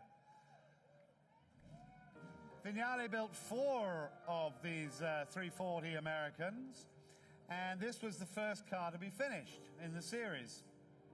Beautiful Berlinetta. I don't think there's a straight line on the car. Perhaps on the B-pillar on the side, but it's a beautiful Ferrari, and we're very, very grateful for Jack and Kingsley to bring the car to us today. Congratulations. Which must mean that this is our first in-class winning 1955 Ferrari 410 Scaglietti Spider, owned by Brian Ross of Cortland, Ohio. And I think Martin made mention of it earlier, but this is a real and true ray of sunshine. Finally, the sun has come out today. This Ferrari 410S is one of the most powerful racing cars built in the 1950s, designed to participate in the 1955 Carrera Panamericana road race, and powered by Ferrari's most competitive engine of the time, the 4.9-litre V12 twin spark-plug Lampredi, producing 390 horsepower at a whopping 6,200 RPM. I would like to press the pedal down to 6,000 RPM, and you did. Wonderful. Brian, thank you so much for bringing it. Congratulations.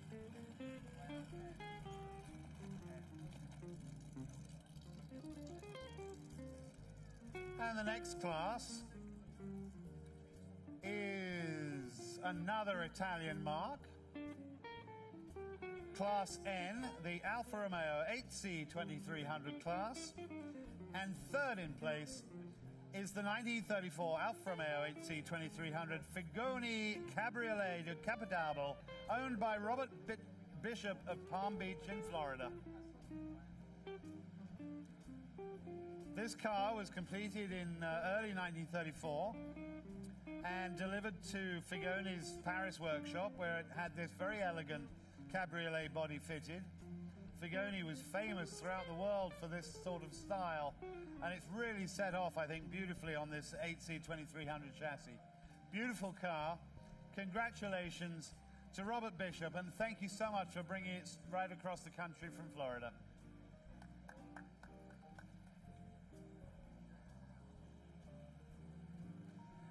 In second place, it's the 1933 Alfa Romeo 8C 2300, of course, Brianza Monza. Ooh. And another car from the Pearl collection by the rather enthusiastic Fritz Burkhardt from Switzerland. He does enjoy his cars, and we really enjoy seeing them here today. Oh, yes, indeed. This is the Ferrari entered this car in the Monaco Grand Prix for Tazio Nuvolari, and who led the race until he had to retire on the very last lap. How sad was that? But congratulations, Fritz Burkhardt. Wonderful car. Thank you so much for bringing it.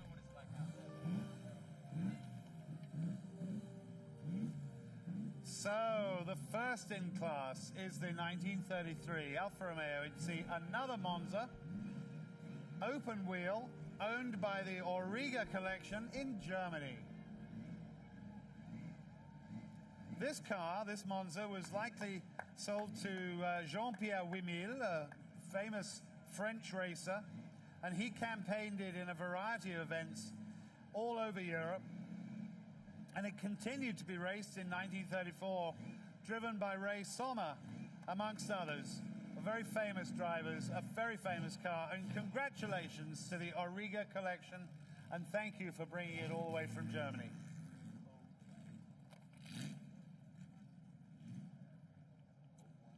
So we're going to move on in the years, and this is the post-war racing class, and the third in class goes to the 1955 Porsche 550 1500 RS Wendler Spider, owned by Robert Ingram and the Ingram collection from Durham, North Carolina. This car was purchased from Max Hoffman, the famous Porsche importer, European car importer, and it was really intended to use the car to promote the Porsche dealership. And at the beginning of the 1957 seasons, it was modified to resemble a hill climb car, and he really drilled the entire car with lightning holes to reduce the weight, took out pounds and pounds of bodywork. Fabulous car, fabulous racing car, and congratulations to Bob Ingram, and many thanks for bringing it here today.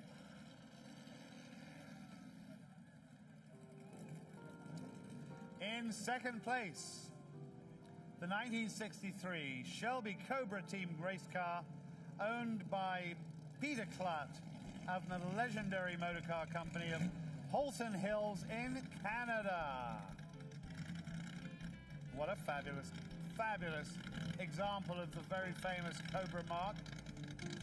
This was a 1963 factory team Cobra. I hope you can hear me over the wonderful noise. I don't really care if you don't. I'm enjoying the sound. It's great. It's a fabulous Cobra. Just been restored, and it's been brought all the way from Canada. It's one of the most exciting examples. We're all very used to seeing Cobras, but this is a famous Cobra, and it's famous winning second place here today at Pebble Beach. Congratulations, and thank you so much for bringing it.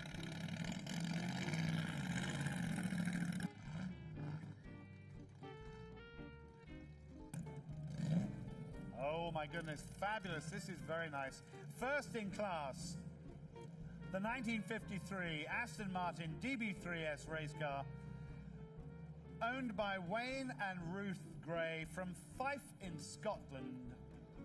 And you may not know this, but this car, not only was it driven by some famous drivers, including Sir Sterling Moss, a great friend of the Concours, Peter Collins, Roy Salvadori, it later was fitted with Girling disc brakes, but it's famous in my heart for being the star of one of my favorite films of all time, the 1960s British comedy School for Scoundrels, alongside the great Ian Carmichael and Terry Thomas, wah, wah, wah, and Jeanette Scott. And Wayne, thank you so much for bringing it.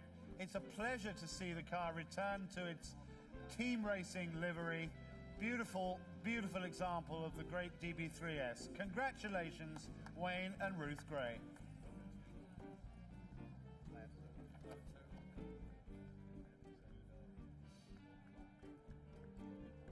So, moving on to the post-war touring open class. We have two touring classes. This is for open coachwork. This is the third in class winning 1956 Maserati A6G 54 Frua prototype Spider, owned by Brendan Gallagher of Wilson, Wyoming. And as I say, this is the prototype of the third series of the A6G. 10 cars were built, and this car differed from the others with you can't see it from there, but with a dashboard that matched the exterior color of the car. Fabulous, beautiful color. In recognition of its significance, this car was featured in several magazines in 1957, including Motor Trend, Quattrorute, Classic Cars International. Fabulous, very famous car. And from 2003 through 2008, this car underwent a painstaking restoration, overseen by one of our honorary judges, Dr. Adolfo Orsi, whose family also owned Maserati. Anyway, congratulations to Brendan Gallagher. Thank you so much. Second in class. Third in class, I do beg your pardon. In second place in this class is 1955 Maserati A6 GCS Frua Spider, owned by Jonathan and Wendy Siegel of San Diego, California. And now this Maserati is one of 3 built, and only 2 left in the world. These Spiders were commissioned they're considered to be really Frua's masterpiece, and Jonathan, I wondered how long it would take for you to get out of the car and have a little celebration. We're very pleased to see you, very pleased that you brought the car. Enjoy your cigar as you drive back. Congratulations, Jonathan, and thank you so much for sharing the car with us.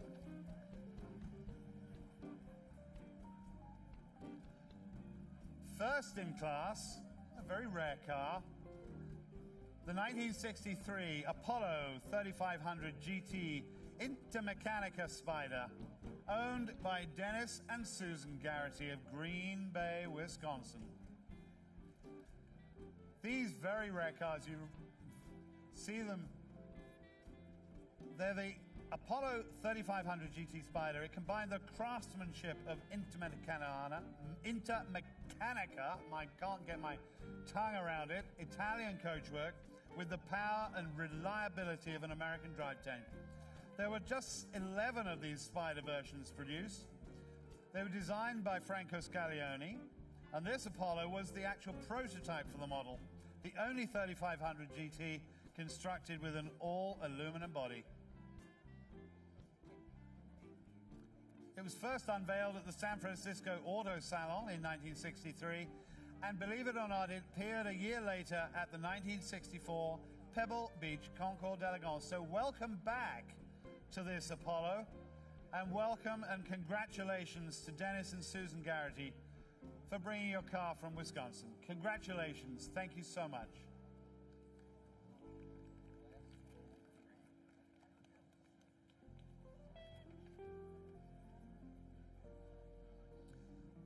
Now to Class 03, the Postwar Touring Closed class. And in third place, it's the 1952 Jaguar XK120, but not any old XK120. This is bodied by Gia. It's the supersonic coupe owned by Bill Heineke of Thailand. How wonderful. Fabulous to see this car here today. This rare Jaguar is one of only 3 XK120s bodied in the supersonic style by Carrozzeria Gia, with a design by Giovanni Savanuzzi. Now, of course, this supersonic design also appeared on Alfa Romeo chassis, an Aston Martin chassis, and more famously, several Fiat 8V or 8V chassis. But this is the Jaguar. It's a British car, I firmly believe. A British car with Italian coachwork. What a wonderful combination. Congratulations, Bill Heineke, and thank you so much for bringing the car here today.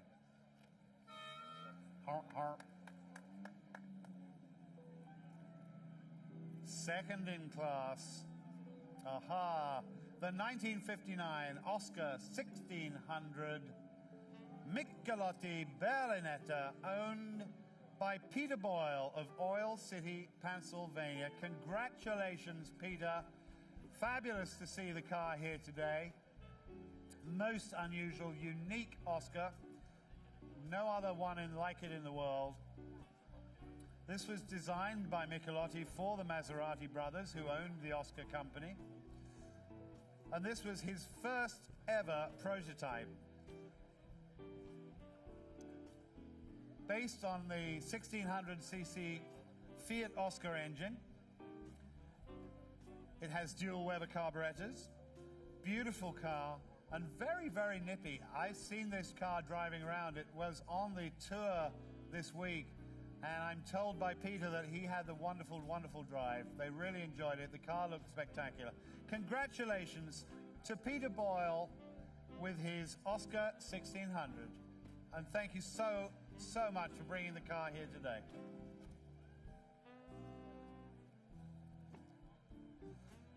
And first in class, it's the 1949 Lancia Aprilia Gia Supergiello Coupe. I'm glad I got my tongue around that one. Owned by Nigel Churcher of Canada. What a wonderful Alfa Romeo. No, Lancia, what am I saying? There was an Alfa Romeo built by Supergiello as well. This Lancia was the last model completed before Vincenzo Lancia's death in 1937. It has an advanced unitary body, 4-wheel independent suspension, and what Lancia is famous for, the narrow-angle V4 1500cc engine. Lancia was very, very famous for its engineering. The engine, the chassis, suspension were all perfected by Vincenzo Lancia. And this car is believed to be the 1949 Geneva show car on the Gia stand. Thank you so much to Nigel Churcher for bringing the car from Canada here today. Congratulations.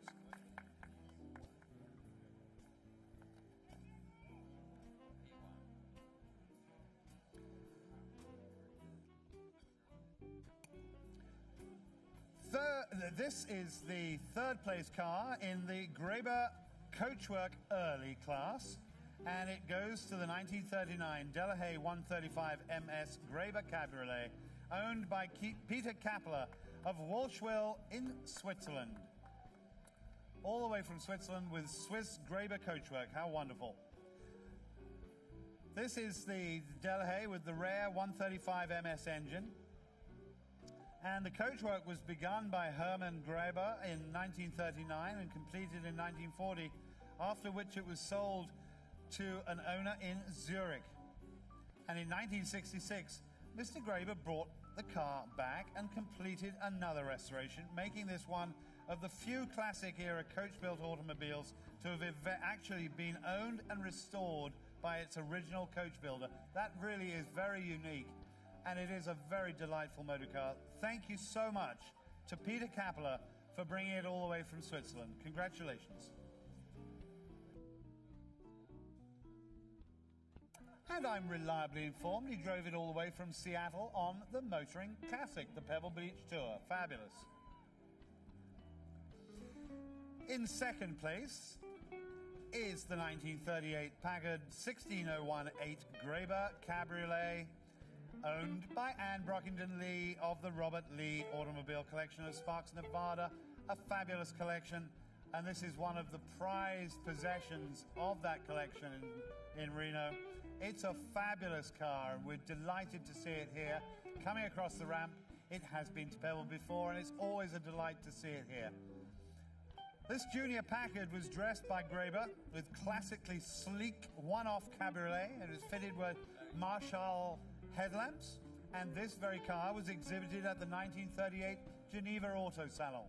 And what a fitting place for its debut. And thank you so much for bringing this car along with your other beautiful car. Congratulations.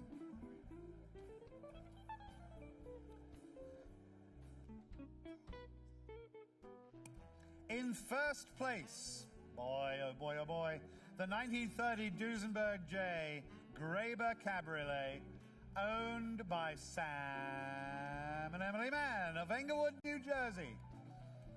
This, I have to be honest, is my favorite Duesenberg in the whole wide world. It's a wonderful car. It was delivered to its New York owner first with a Murphy Town Car body in 1930. But after he moved to France, its owner sold it to the Paris Duesenberg agent Sadovich, who commissioned this body to be built by Graeber in 1934, 4 years after it was first built. And I must say, it is just beautiful. It sums up Duesenberg, not only Duesenberg, but it sums up Graeber Cabriolet, Graeber coach work. Just such a wonderful car, and I'm really delighted to see it here today. Congratulations, Sam and Emily Mann.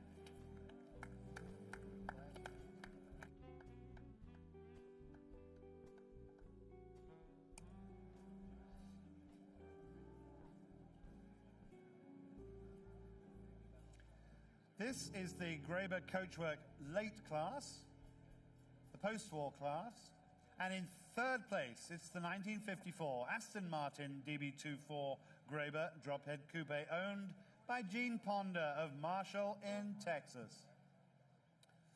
This is one of 6 Aston Martins fitted with Graeber coachwork, and the only DB24. This was ordered by an A.N. Norrish Esquire in Geneva Geneva Quarto, how confusing, in Italy. He sent it to Graeber for its bodywork to be fitted, and then the car was sold in the spring of 1955. This car next appeared in the mid-1970s, purchased by the very famous Swiss collector Hans-Peter Weidemann, much missed. But this is a wonderful, not only Aston Martin, it's a great Aston Martin, but it's a great example of Graeber coachwork. Gene, thank you so much for bringing it here today. We've really enjoyed seeing it. Congratulations. In second place, it's the 1961 Alvis TD21 Graeber Speciale Coupe, owned by Ken Swanstrom of Doylestown, Pennsylvania. This TD21 Alvis was shipped as a bare chassis from where it was built in Coventry to Switzerland and Hermann Graber factory in 1961. And this combination of Graber coachwork and a British Alvis chassis is very, very successful. Alvis TD21 were often bodied by Park Ward, but the Graber coachwork, I think, makes the Alvis such a spectacular motor car. Congratulations to Ken Swanstrom from bringing it all the way from Doylestown in Pennsylvania. Thank you so much.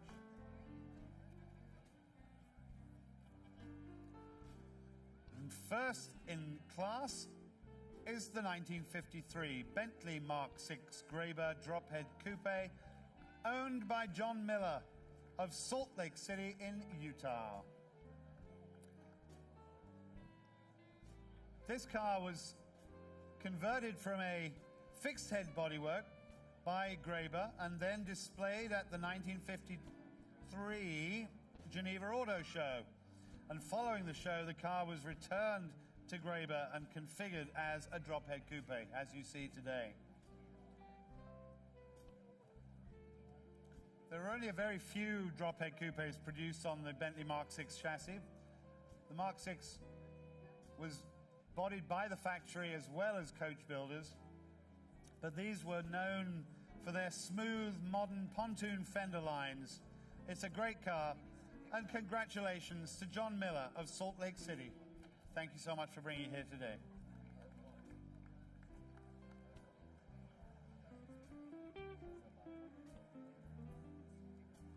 We're going to move to the exciting 24 Hours of Le Mans Centennial class.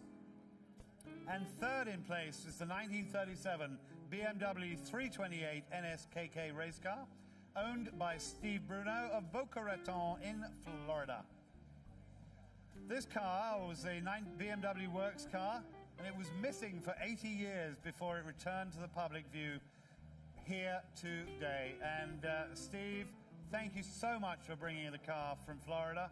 It's been a treat to see it, and it's been a treat to share the car in this 24-hour Le Mans Centennial class. Congratulations.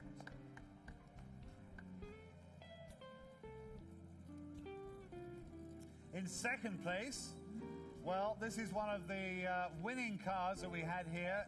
It's the 1953 Jaguar Lightweight C-Type race car, owned by the Time to Drive collection in Charlottesville, Virginia. This car actually won the 1953 Le Mans 24 Hours, and it's wonderful to see it here. It's been returned with its original 1953 bodywork, 1953 engine, and this is its debut.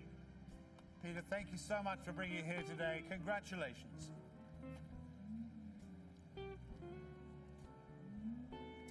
And first in class is the 1962 Ferrari 250 GTO Scaglietti Berlinetta, owned by David McNeil of Fort Lauderdale in Florida. Goodness gracious, we saw the 64, the Series 2 GTO earlier. This is the original Series 1 GTO. It doesn't get much better than that. And the awards for the Le Mans classes today are presented by Pierre Fillon, who is the president of the Automobile Club de l'Ouest, the ACO, the famous organizers of the great race in France. Congratulations to David McNeil. Fabulous car. We love it. Thank you. What a great sound. Woof.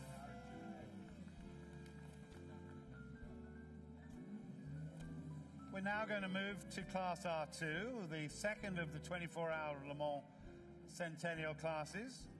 And in third place is the 1964 Alpine M64 Coupe, owned by Mitch McCulloch of Pompton Plains in New Jersey. I doubt whether there are many Alpines around in New Jersey, but this is a very famous car. It was at 1964 at Le Mans, and it was a triumph with this super lightweight, low lithe racing prototype. Not only did it win its class, it won the hotly contested lowest fuel consumption in the race, something we could all do with today. Congratulations to Mitch McCulloch, and thank you so much for bringing it across the country today. Lovely sound. Fabulous, fabulous. Woo! Second in class is the 1965 Alfa Romeo TZ2 Zagato Competition Berlinetta, owned by the William Lyon family in Newport Beach in California. The TZ2 retains its original engine after it had an extensive racing career.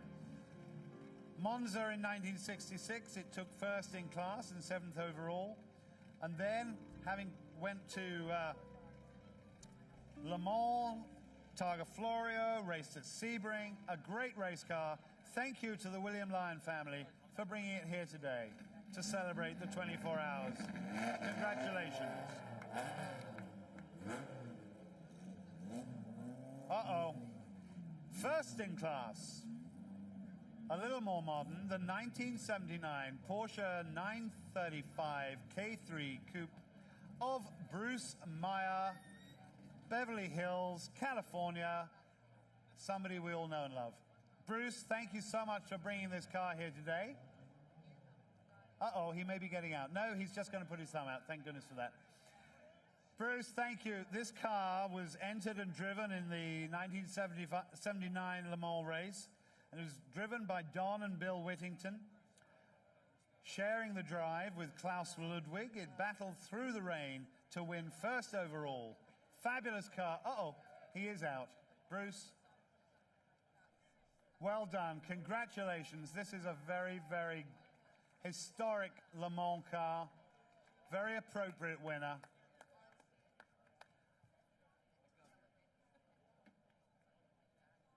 I think he's dressed to race Le Mans.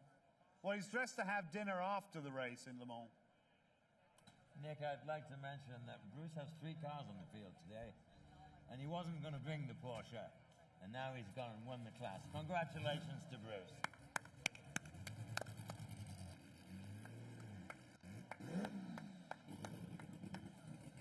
Now, That was an outright win. Wait. Is this the Lauren Tryon? Okay.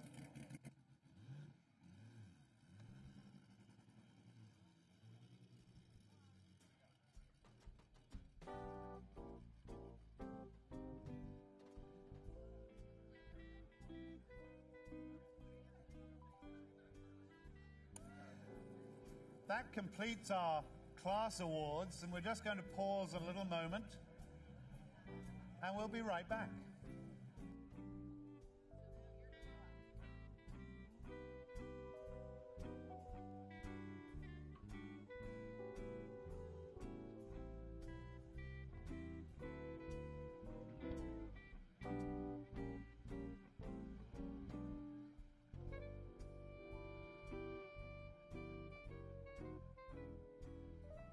Wow.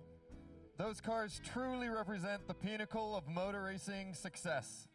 They epitomize speed, stamina, and style. The 2022 Pebble Beach Concours is proud to kick off the centennial year celebrations of the 24-hour of Le Mans. Just yesterday, we unveiled the Centennial Trophy with President of Automobile Club de l'Ouest, Pierre Fillon.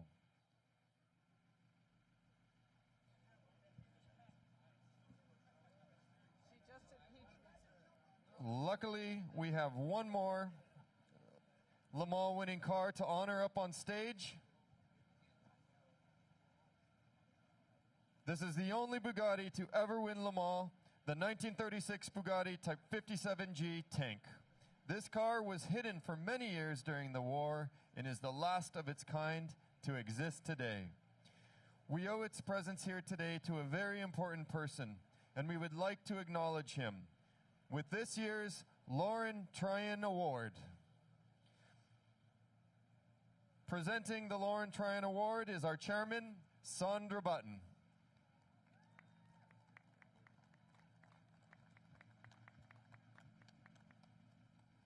Having Fred win the Lauren Tryon means so much to me, and to you, Christina. We'll try to keep it together here. So this car almost embodies your dad. His passion for cars, his foresight to understand which cars to keep original.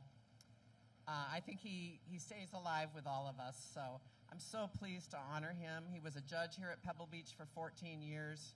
His wisdom about cars and how to take care of them, the connoisseurship of what they are. You can see it all over the field today. A good friend of mine, I lost a lot of sleep off and on because he would ask me very deep questions about what we were going to do to keep these cars alive and well for the next 200 years. So you can imagine, as a brain surgeon, a neurosurgeon, he thought about a lot of things. I want to give the trophy to you, Christina, and thank you for everything you do with the Simeon Foundation and the Automotive Museum. I think you keep your father and his legacy alive, and I'm confident you'll continue to do that in the future. So congratulations. Wonderful. Thank you so much for making sure the car was here. Hold on.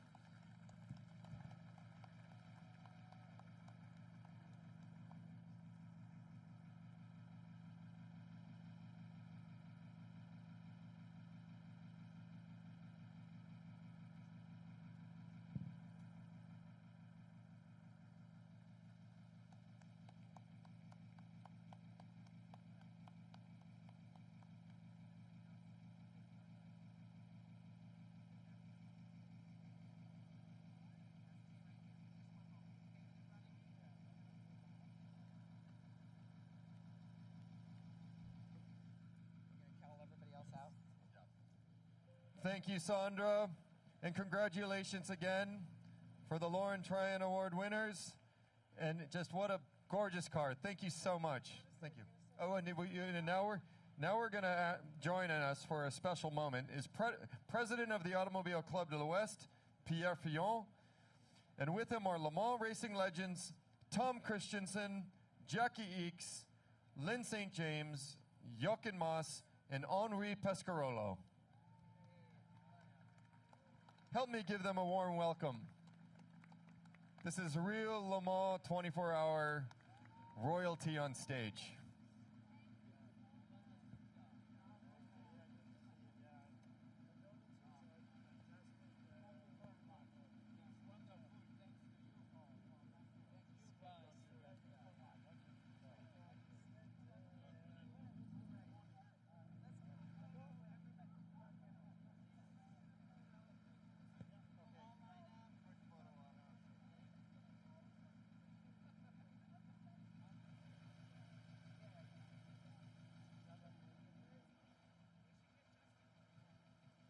Justin Bell, to the ramp, Justin Bell.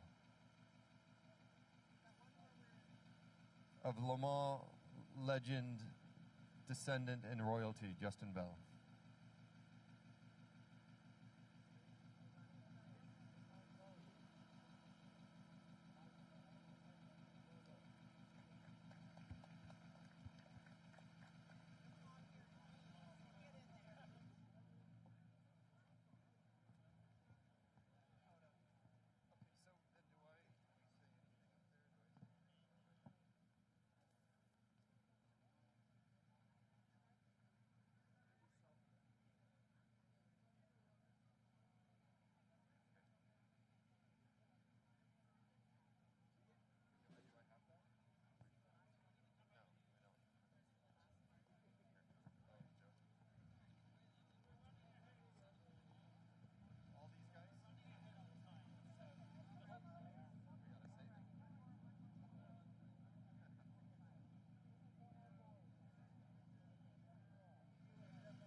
Among these drivers, they've won almost 25% of all the Le Mans victories. Please help me give them a big round of applause again. Thank you, Christina, Pierre, and the many Le Mans legends here today for helping us make this kickoff celebration a memorable one. Our class awards are quickly coming to an end, but don't forget we still have all 25 of our special awards to announce after the charity drawing. Let's turn back to Nick for the remaining class awards. Thank you, Derek. What a fabulous treat that was. It was quite stirring. Wonderful. So, we're going to move to the 8V class, the 8V class, Class S. And third in class is the 1953 Fiat 208S Moto Spider. owned by Scott and Jamie Silowich of Winter Park in Florida. Amazingly, this car, although it was built in 1953, it sat unsold on a car lot in Beverly Hills for several years. Can you imagine walking past this and not buying it? I would have bought it in a heartbeat. The 8V was a fabulous engine, still is. It's delicate, the Fiat V8, if you like. Stronger, less expensive, but it was a real alternative to the Chevy small block, and it powered these great Seatas and great Fiats for a few years in the 1950s. Great to see it. Congratulations to Scott and Jamie Silowich, and thank you so much for bringing it here today. Wonderful. And second in class is the 1954 Fiat 8V Zagato Coupe, owned by the cultivated collector of New Canaan in Connecticut. Out of the nearly 114 8Vs produced from 1952 to 1954, 20 of them were built by Zagato as these closed Berlinettas. Matthew, thank you so much for bringing the car here today. It's a real treat. Zagato coachwork, great chassis, great engine. Congratulations. And first in class is the 1953 Seata 208CS Balbo Coupe, owned by Larry and Jane Solomon of Palo Alto in California.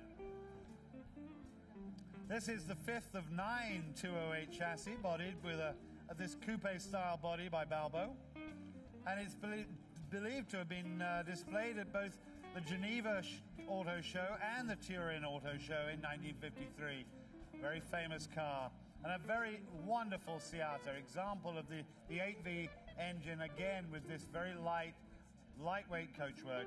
Congratulations to Larry and Jane Solomon, and thank you so much for bringing it down the road.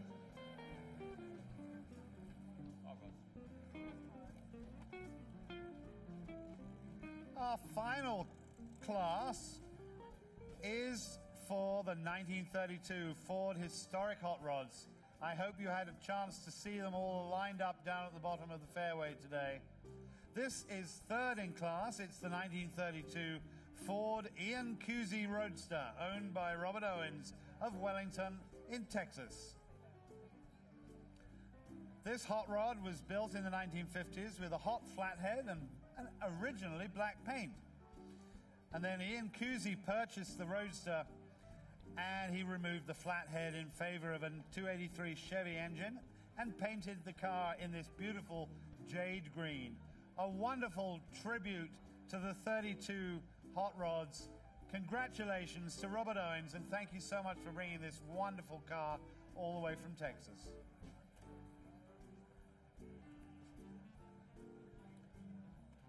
And second in class is the 1932 Ford Pacific Gunsight Special Roadster, owned by Kim McCulloch of Pompton Plains in New Jersey. What a wonderful car. Fabulous hot rod. This is what hot rodding is all about. Kim McCulloch was on hand with the ex-Roy McKinney Leo Jury Pacific Gunsight Special, a road-going lake racing 32 with a really long pedigree. It's a great car. Congratulations to Kim McCulloch, and thank you so much for bringing it all across the country.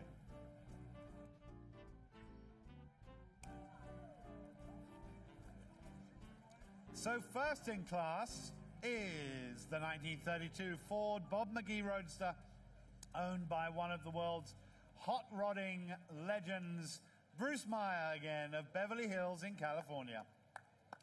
This famous hot rod was featured on the cover of the Hot Rod magazine in October 1948, and it was featured in a memorable photo by the famous Bob Peterson, founder of the Peterson Museum.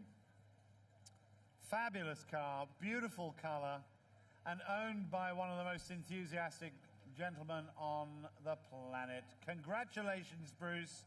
Well done, and thank you for sharing your cars with us. Congratulations.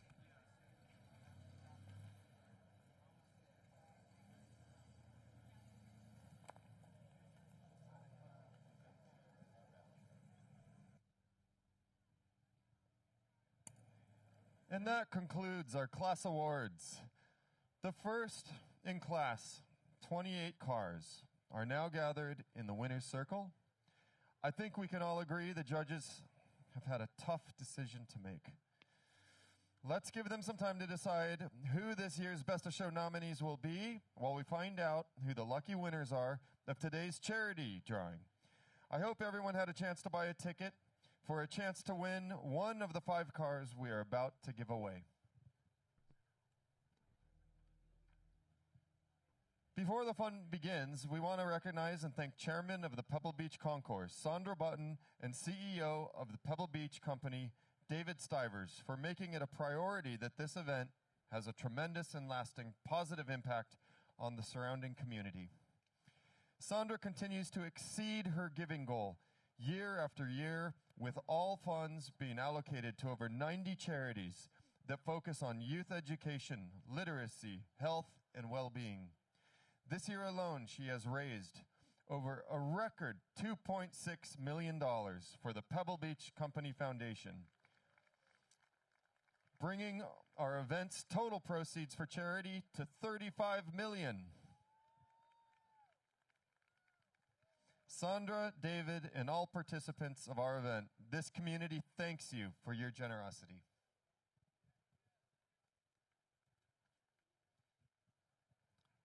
Thank you, Sandra and David. Hosting this year's charity drawing with me for the first time is Richard Charlesworth. Richard held many senior positions over his 43-year career with Bentley Motors and now works as an automotive consultant for top collectors and premier events around the world. Here he comes now.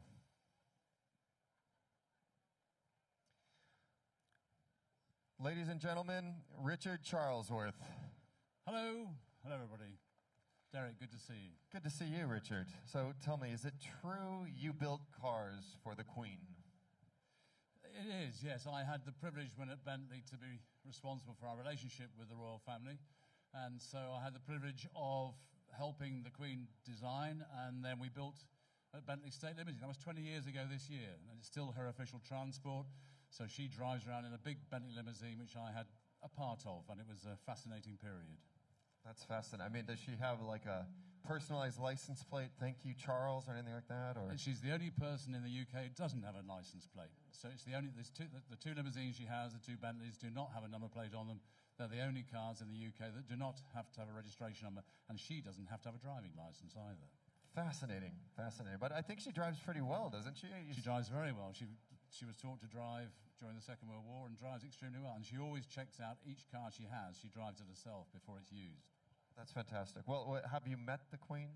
I have had the privilege of meeting her on a number of occasions, and I can tell you every time is a privilege and a delight. She is a charming lady. Everything you see is what you get. She's very bright, very well informed, vicious sense of humor. She's great fun. Well, you must be an all right guy if you've met the Queen a few times. I'm very fortunate, thank you.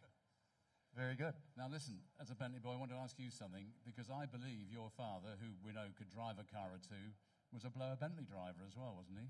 Absolutely. I think that was one of the cars he grew up just knowing he had to one day own.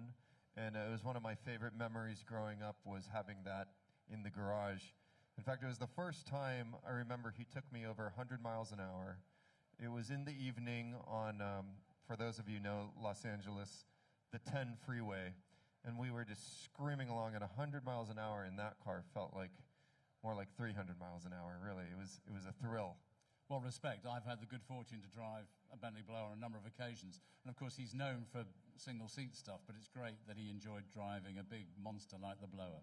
Absolutely. Oh, he knew real cars, and that was certainly one of them. Just, it really got the blood flowing. It was an incredible car. Well, Richard, what do you say?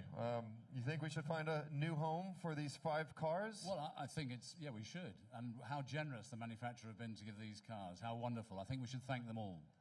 Absolutely. So, Lexus, Genesis, Lincoln, Infiniti, and Mercedes-Benz are the generous manufacturers of the hour, and I hope some of our winners are here today to ride in their new car for the first time. But if our winner happens to be watching from home, we have the McPherson students with us to accept the prize on their behalf. And we know that the McPherson students are not going to take the car and not bother to tell anybody, do we? Well, I hope so. I mean, I trust them. I'm not sure about you. Oh, okay. Well, if I get the chance, let's see how we go, hey? All right. Well, let's meet the students. Here they are. Ladies and gentlemen, welcome. The McPherson Student Scholarship winners of 2022. This is a very special scholarship that really I'm so glad that has been set up. It is helping the whole preservation of the hobby of restoration and the profession, I should say, of restoration, because it is a craft that is possible. It could just sort of die away if we don't keep nourishing it and funding it and just stoking the enthusiasm for this restoration hobby to continue on. And it's so important to the collectors. It's so important to keeping these amazing cars going. And so why don't we take a moment to meet some of these students? And here we go. Let's start down here at this end.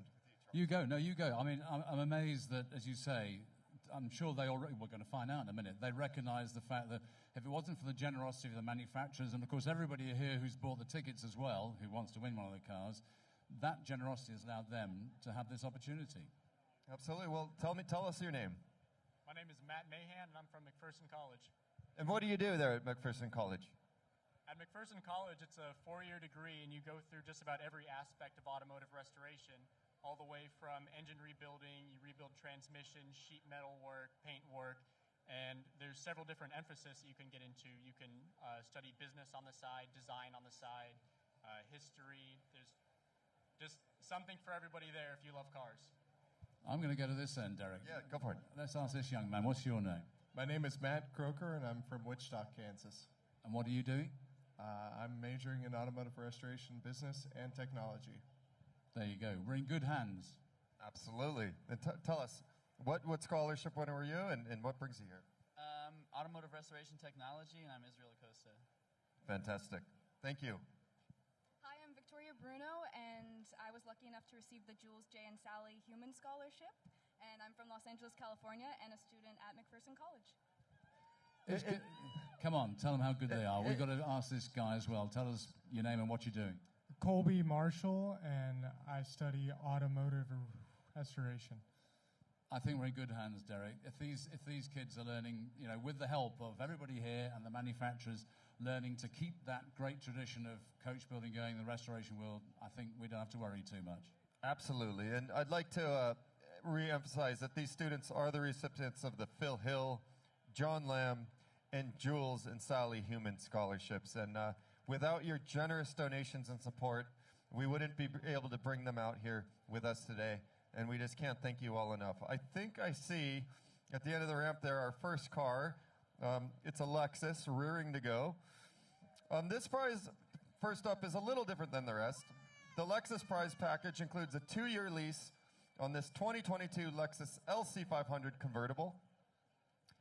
It includes round-trip airfare to Monterey, a 2-night stay at the Pebble Beach Resort with a food and beverage credit, and a twosome at the Pebble Beach Golf Links for the winner and a guest. All proceeds of the tickets sold for this package go directly to the Boys and Girls Clubs of Monterey County. Let's make some way for the raffle tickets. And joining us here is representing Lexus in engagement event and partnership manager, Jen Mathis. Welcome, Jen. And representing Boys and Girls Club of Monterey County is President and CEO Ron Johnson. Okay, well, let's get this. This is my job now, isn't it? That's right. All the raffle tickets are in here in the drum. I'm going to spin that drum. Charles, you're going to open that drawer and pick one, only when I'm making sure there's no tickets hidden in Charles's sleeve. How do I slide We're this? good. Oh, we got it. Okay. Right, we'll go in here. I call him Charles. I should remember. It's Charles He Ward. knows that. Mr. He knows Richard. that. He knows that. Well, the winner is, I'm delighted to say, Scott Plegg from Mukilteo. How's that how you say it? Mukilteo? Oh, it's Washington. one of these Washington towns. I don't know. Mukilteo, Mukilteo, Washington. Scott Plegg. 2 G's and an E at the end of that. Scott Plegg. Scott, what do we say? Plaguey in Washington? Plaguey? Is he here? There's somebody running up. He's probably just found out it says turn to buy a drink, but I don't know. There's somebody coming here. No, he's got a camera. That's Scott, are you here? Make yourself known quickly. Otherwise, one of these wonderful students can have the option of taking it away instead of you, I think. Yeah, I think we will. Who would like to go away in the Lexus and get a nice tour of the field? Okay? Oh, yeah. Ladies' choice.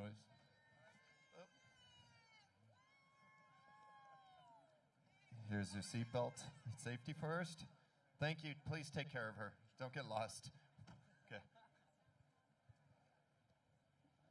Thank you again, Lexus. There you go. And thank you for supporting the Boys and Girls Club of Monterey County. In your pocket.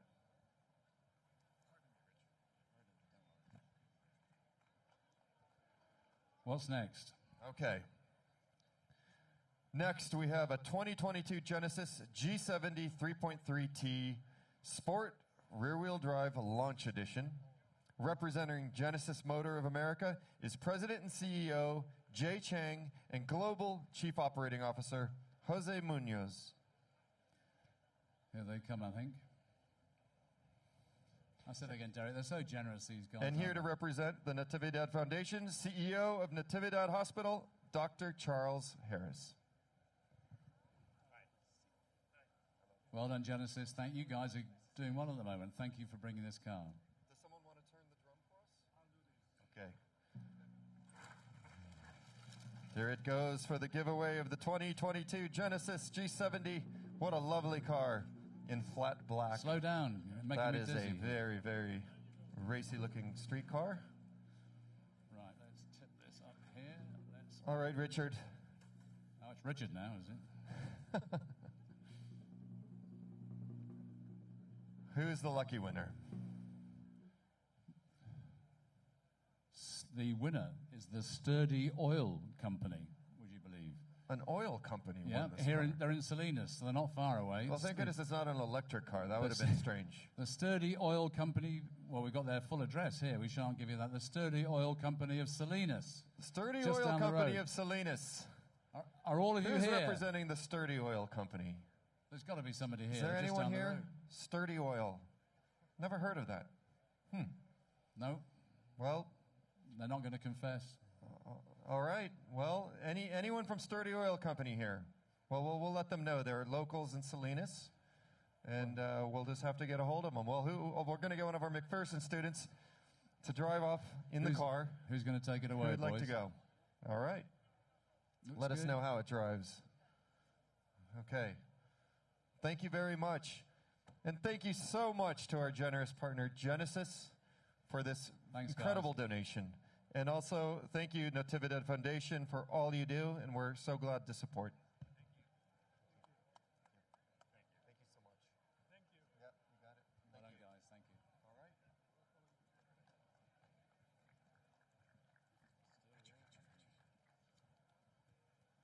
Another one here, Derek.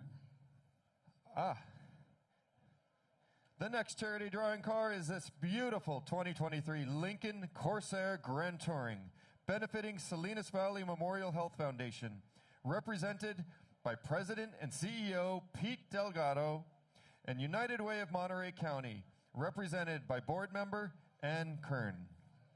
Stunning car. Who is going to be our lucky winner today? Welcome, welcome. Good to have you. And thank you again, Lincoln, for And doing Joy this. Falatico of Lincoln Motor Company, Do you wanna give president of Lincoln Motor somebody Company. give it a I think spin. Joy is going to, will she be with us as well? Oh, Michael is here. Michael. That'll do, that'll do. Let's turn it over.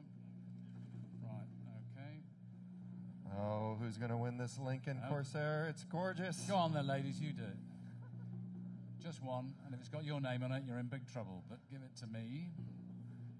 And this Who do we have, is, Richard? I would say that is Anka Fano, also from Salinas. Anka, A-N-K, Fano, F-A-N-O. You're not getting traditional California names today, are you? No, I'm not. We're going very international here. But they're in Salinas as well, so they're just That's right. down the road. Do you think Just they work down for the the road. oil company, maybe? That's right. Maybe she does. Anchor Fano. Anybody here who responds to that name, whether I've said it correctly or not? Anchor Fano. If you're here, please come up to the ramp quickly. No, she's still in Salinas. She's watching the live stream. I think she works for a sturdy oil company, probably. Boy, will they have a new-looking parking lot on Monday. Yeah. They All will. kinds of interesting cars. So one of these... Well, thank you so much. Yeah, let's get a McPherson student to hop on in. Again, we'd like a full report Well how done. she drives. Well drawn. Thank you so much. Thank you Thank you very again, much. Lincoln Motor Cars, for your generosity Well done. Thank you very much. in the support given to the Salinas Valley Memorial Health Foundation. Thank you so much. And United Way. What's next up, Derek? Our fourth car.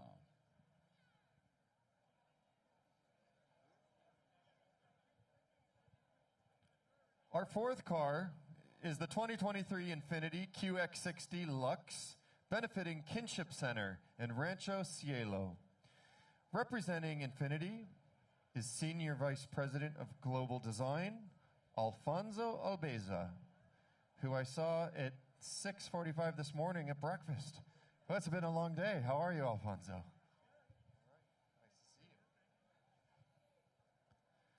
And we have Dawn Henson, the Executive Director of Kinship Center. Welcome.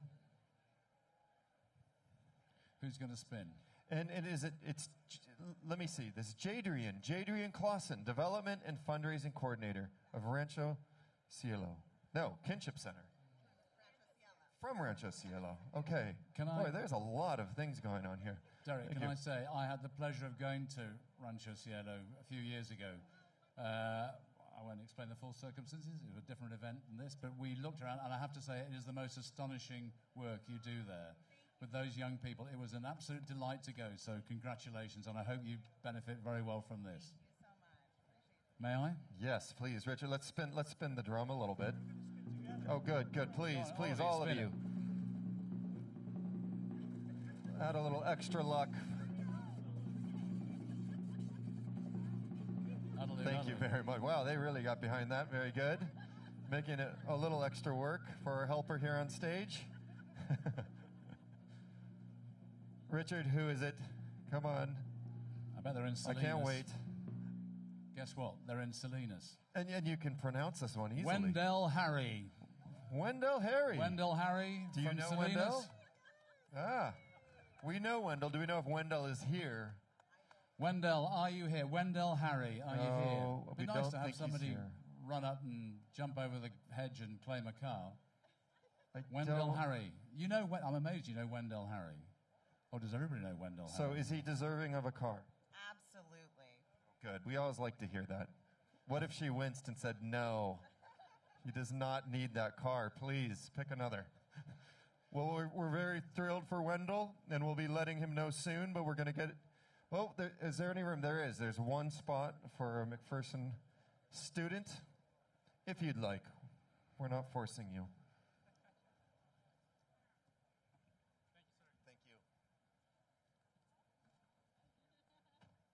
Another stunning car. It's just always amazing to come to Pebble Beach and see all Well done, guys.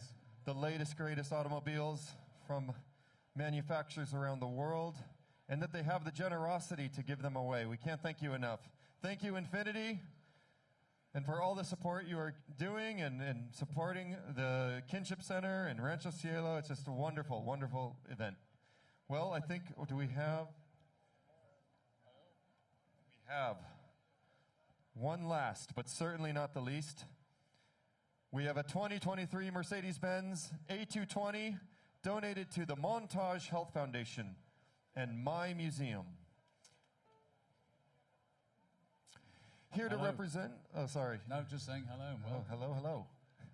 I don't know who she is. This is her way to sneak onto the ramp. Oh, that was Lauren Cohen of My Museum sneaking out of the front door. Hello, welcome. And here to represent these organizations are the Vice President and Chief Development Officer of Montage Health Foundation, Kevin Causey, and of course, Lauren Cohen, the Executive Director of my museum, and representing Mercedes-Benz is Director of Corporate Communications, Rob Moran. Thank you, Rob. Moran. Thank you. So, let's spin that drum up one more time. For the Mercedes. That'll do. It's not a bad Sunday when you win a Mercedes, ever, is it? Yeah, so well done, Mercedes. Dig deep. Right, here you go. If this is Selena's as well, I'll know it's a stitch-up. Who do we have? We've moved a bit down the coast. Ah.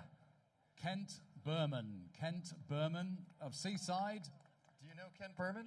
Oh my goodness. And they know Kent We're doing Berman. well here. Kent Berman from Seaside. Would he be here today? He was here. Kent, are you here? Why did he leave? He's just too excited about the Mercedes. Come on, Kent Berman, if you're here, please do step up and get your hands on your Mercedes. Oh my goodness. Can I mention that? Kent Berman, you know, this is funny. We just heard that he just bought one 1 hour ago. He literally, is that the worst timing in the world? He jinxed it. He jinxed it. Well, he will be able to return it. Okay, he's going to be very excited. He's going to have 2 of them. That is, I've never heard of that before. What's better than 1 Mercedes? 2 Mercedes, I guess. So. Exactly. Wow. Well, okay, well, that's him. That is fantastic. Well, thank you so much, Mercedes, and for your wonderful donation and helping out with the Montage Health Center and my museum. Well done. Thank you. Let's get, before you go, let's send off our last McPherson student. Thank you. Well, you know, that is the most fun part of it, giving away cars. You just feel like you have superpowers giving away cars. Well, and most of them have gone locally as well, so we don't mind that. That's right. It's incredible. It's absolutely incredible. Well, yeah, that none of them were here is kind of astonishing. Thank you for fixing my The important people pockets. here are worried about you getting undressed on stage. Thank you very much. Yeah, my pocket squares still need some work. No, it looks very smart.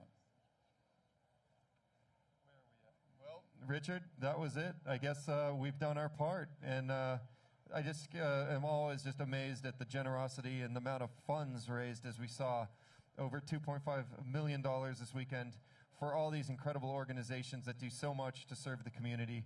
A big congratulations again to Sandra and the Pebble Beach Company for all they do. And thank you. Thank you, Richard. Nice to be here with you. Good and to my see you. apologies. You know, you have almost the 2 last name thing going on. I do. I get it all the time, so don't worry. I respond to both. Richard and Derek, thank you so much. We enjoyed it immensely. Congratulations. Now then, just a very quick announcement. Would Mr. Robert Cudella, please return to his car, to his Talbot. It is very important that you do that thing so that we can progress with the special awards. Robert Cudella, please return to your Talbot in Class K2. Thank you. 12E? Okay, this is it? Sorry, 13E. Right now?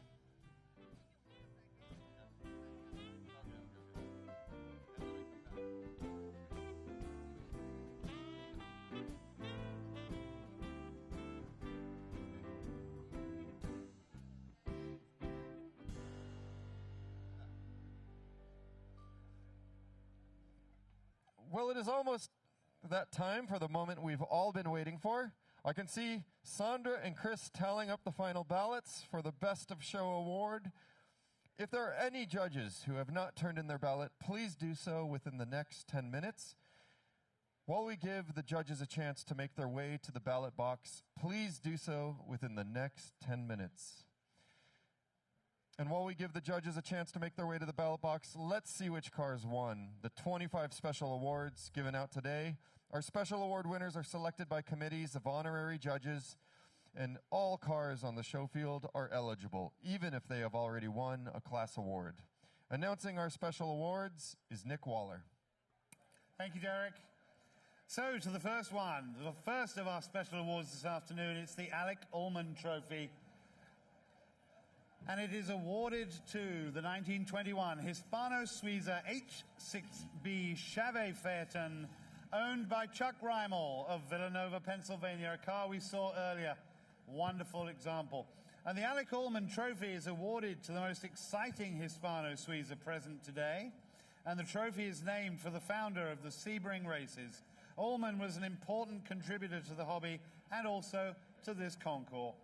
And it's sponsored by the Davis family, and we are very grateful to them. And we're very grateful to Chuck Reimel for bringing this wonderful Hispano-Suiza here today, and it's great to see it again. Thank you, Chuck Reimel. Congratulations.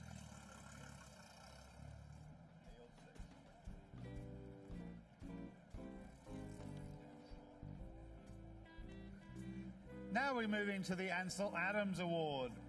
And this today goes to the 1911 Rambler Model 65 7-passenger touring, owned by Joe and Janice Conzanier of San Marino in California. The Ansel Adams Award is presented to the most desirable touring car of its era, very often it is this brass era, this early days of motoring. The trophy is named for the photographer who served often as an honorary judge here at the Pebble Beach Concours, and the winner receives a photograph donated by the family of Ansel Adams. Congratulations to Joe and Janice, and thank you very much for bringing this wonderful, beautiful brass era car today. Congratulations. Our next award is the Art Center College of Design Award.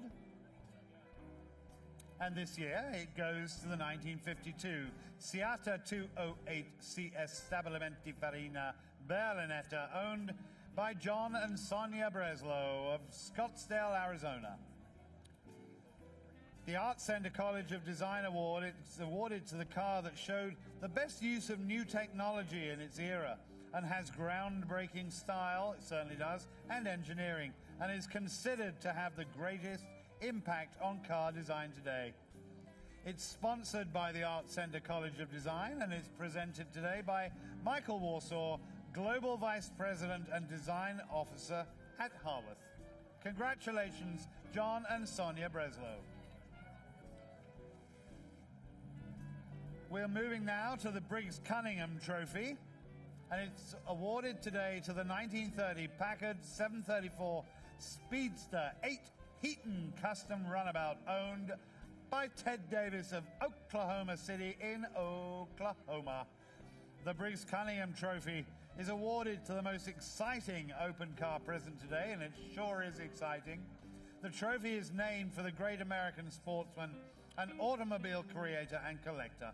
It's sponsored by the Ford Motor Company, and today it's presented by Anthony Lowe, the Chief Design Officer. Congratulations, Ted Davis from Oklahoma. The Chairman's Trophy today is awarded to the 1904 Fiat 75 horsepower Alessio Touring, owned by the one and only, the great George Wingard of Eugene, Oregon. Wonderful to see you here today, George, and with your family and friends in attendance. I love it. The Chairman's Trophy is awarded to the most deserving car president as selected by the chairman, and it's today presented by our very own Sandra Button. Congratulations, George. A very worthy winner.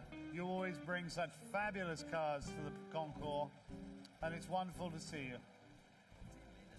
This car is 14 liters. Imagine the size of those 4 cylinders. Incredible. Great to see you. Congratulations. We're moving now to the Charles Chain Award, or the Charles Chain Trophy, which today is awarded to the 1916 Owen Magnetic Model O 36 Roush & Lang Touring, owned by the Western Reserve Historical Society in Cleveland, Ohio. The Charles Chain Trophy is awarded to the car with the most advanced engineering of its era, and the trophy is named for a former General Motors Vice President of Engineering, who was really a great supporter of the Pebble Beach Concours. and it's sponsored by Bill and Cheryl Swanson.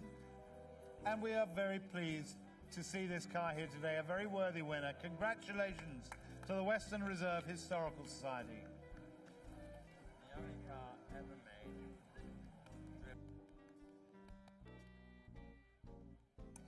made. It's the only car ever made driven by magnetism. That is real magnetism, not animal magnetism. Now, the Classic Car Club of America trophy today is presented to the 1931 Duesenberg J. Durham convertible sedan, owned by the DuCoing family of Newport Beach, California. The Classic Car Club of America trophy is awarded to the most significant classic car present today. Quite a challenge. And it's sponsored by the Joseph Cantori family, presented today by Angela Cantori, and we're delighted to see you here. We saw it earlier, but this particular car, J475, was one of no fewer than 5 Model Js, originally delivered to a malted milk heiress, Mary Bell Horlick Sidley of Racine, Wisconsin. Must be where the name Horlick come from. I used to drink it as a child. Wonderful drink, but even better, it's a wonderful Duesenberg. Congratulations to the DuCoing family of Newport Beach, California.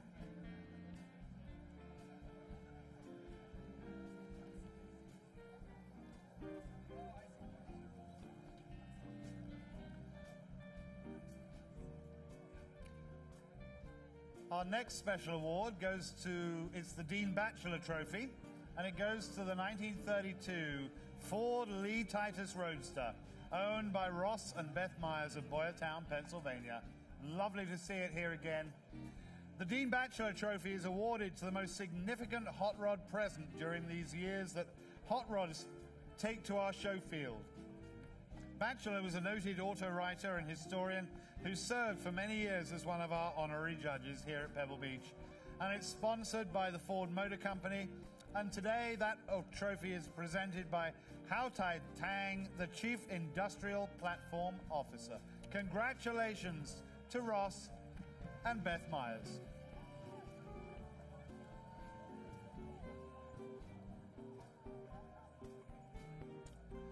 Our next award is the Elegance in Motion Award. And this car sums up both elegance and soon to be shown motion. I mean, it's pretty damn nice stationary, but it's always good to see a car in motion.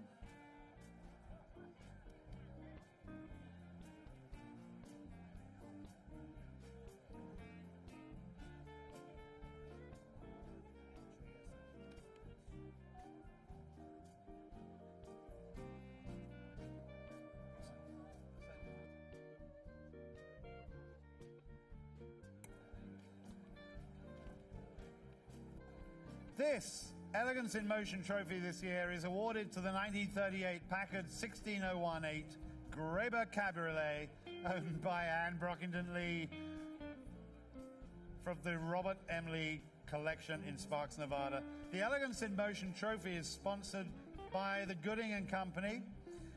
The Elegance in Motion trophy is awarded to the car deemed to be the most elegant in motion, funnily enough. To qualify for this award, a car must have successfully completed the Pebble Beach Tour d'Elegance, and I believe you did that. I did see you down in Big Sur. It's sponsored by Gooding and Company, and it's been beautifully presented by David Gooding, the president and co-founder of Gooding and Company. What a wonderful auction company. What a wonderful car. What a wonderful owner. Congratulations, and we'll see you soon. Very briefly, just another announcement to the representative from JSL Motorsports. Would they please return to their car, which is R111, the Jaguar. A representative for JSL Motorsports, please return to your Jaguar. You are needed for the award ceremony. Please return to your car. Also, to The representative from Fast 12, please return to your wonderful Mercedes-Benz W196. We also need that car for the award ceremony, so please return to your car. Now, we're going to return to the special awards, and this is for the Enzo Ferrari trophy. And it's awarded to the 1959 Ferrari 250 GT long wheelbase Scaglietti Berlinetta, owned by William and Cheryl Swanson. Oh, Pebble Beach in California, just down the road. We're here. The Enzo Ferrari trophy is awarded to, funnily enough, the best Ferrari present. And the trophy is named for the maestro himself. It's sponsored by the candy store, and today that trophy is presented by Joe Brolando. Congratulations to William and Cheryl Swanson. Wonderful car. Thank you so much.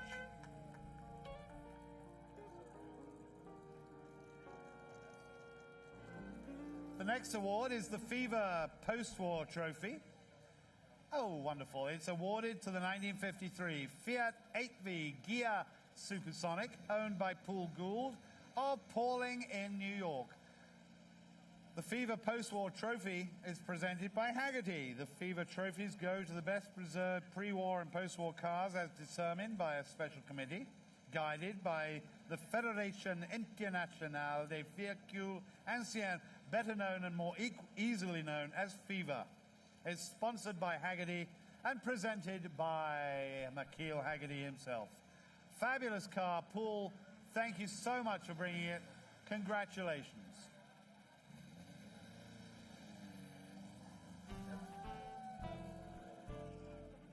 Ha ha ha! The Fever Pre-War Trophy. Now there is a brave man. It's the 1900 de Dion Bouton tricycle. Its owner is Rob Kaufman of Charlotte, North Carolina. But today that tricycle is being driven by Evan Ide, its restorer. The Fever Pre-War Trophy is presented by Haggerty, as I say. And it's presented today by McKeel Haggerty. Fabulous car. The only car on the lawn today with only 3 wheels, as far as I know. I don't think anybody lost a wheel. Evan, take it away. Is it a bicycle? Is it a motorbike? I don't know. It's probably both. But it's a fabulous, very original car, tricycle. The French Cup is our next special award, and it's awarded to the 1948 Talbot-Lago T26 Grand Sport Figoni Fastback Coupe, owned by Robert Kudela of Shropkin in the Czech Republic. The French Cup is awarded to the most significant French car, and it has a very, very worthy winner. This car has been to Pebble Beach before, and the year it was here before was a runner-up for Best of Show. It is the Otto Zipper car, known for the zipper that runs along the center line of the car. Robert, thank you so much for bringing it. Your enthusiasm for this event is wonderful. Congratulations.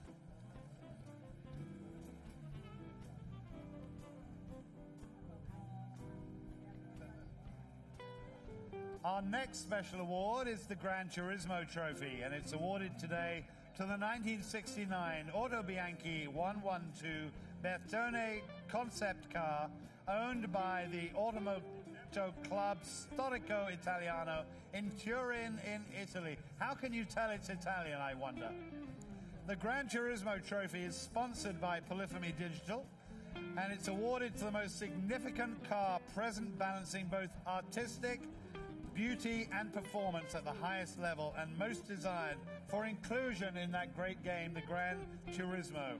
Sponsored by Polyphony Digital, and the award was presented by Kazunori Yamuchi, who is the president. Our next award is the Lincoln Trophy, and it goes to the 1938 Lincoln K LeBaron Coupe, owned by Wayne Carini of Portland in Connecticut. The Lincoln Motor Company is the sponsor of this trophy, and it goes to, funnily enough, the most significant Lincoln present. and it is presented today by Edsel B. Ford II. Congratulations, Wayne. It really is a fabulous car. One of the last 12 LeBaron coupes built in 1938. Only 16 of these cars were ever built. So it's fabulous that it's here today. Congratulations, Wayne. Safe journey back to Connecticut. Thank you, Edsel. Very nice to see you here today. Our next award is the Mercedes-Benz Star of Excellence Award. Goodness gracious. Another Le Mans winner. It's the 1952 Mercedes-Benz W194 Coupe owned by Fast 12 in Bellevue in Washington. The Star of Excellence Award is presented to the most significant Mercedes-Benz present, and we can't argue with that. It's sponsored by Mercedes-Benz, and today that award is presented by Mike Kunz, who's the manager of the Mercedes-Benz Classic Center in California. As I say, this car won the Le Mans 24 Hours in 1952. Very famous car, and just a pleasure to see it here today to celebrate the Le Mans races. Congratulations.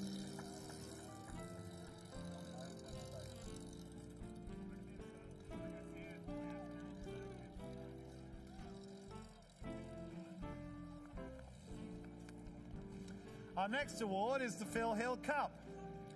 And today it goes to the 1955 Jaguar XK D-Type, the Le Mans race car owned by JSL Motorsports of Redwood City in California.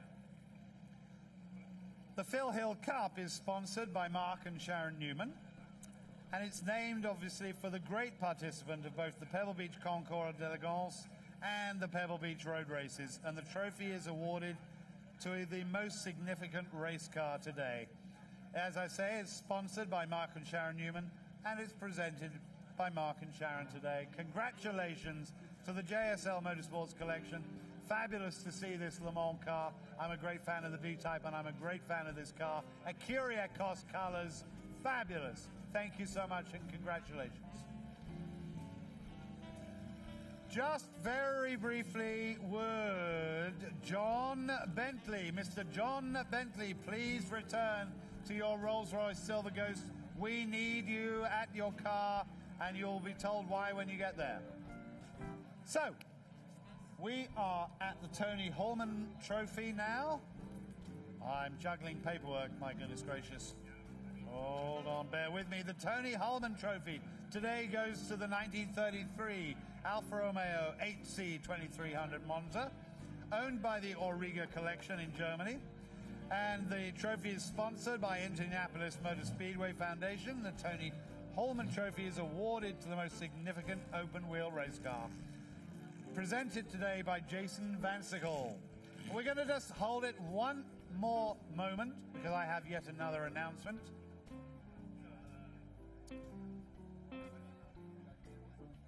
Would the owner of the Jaguar 03 in Class 03, the Heineke, would Bill Heineke return to his Jaguar, please? Thank you so much.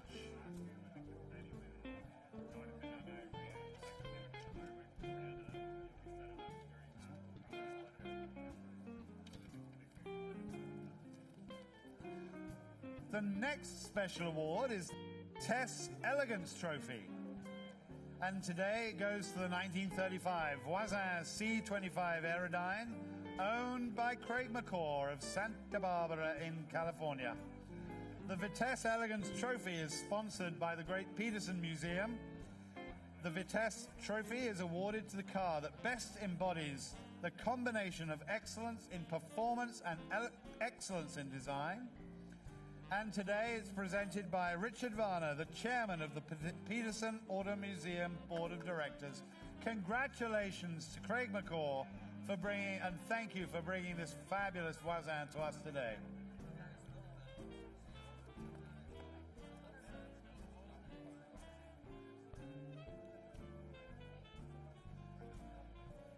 And we're just going to pause a few moments.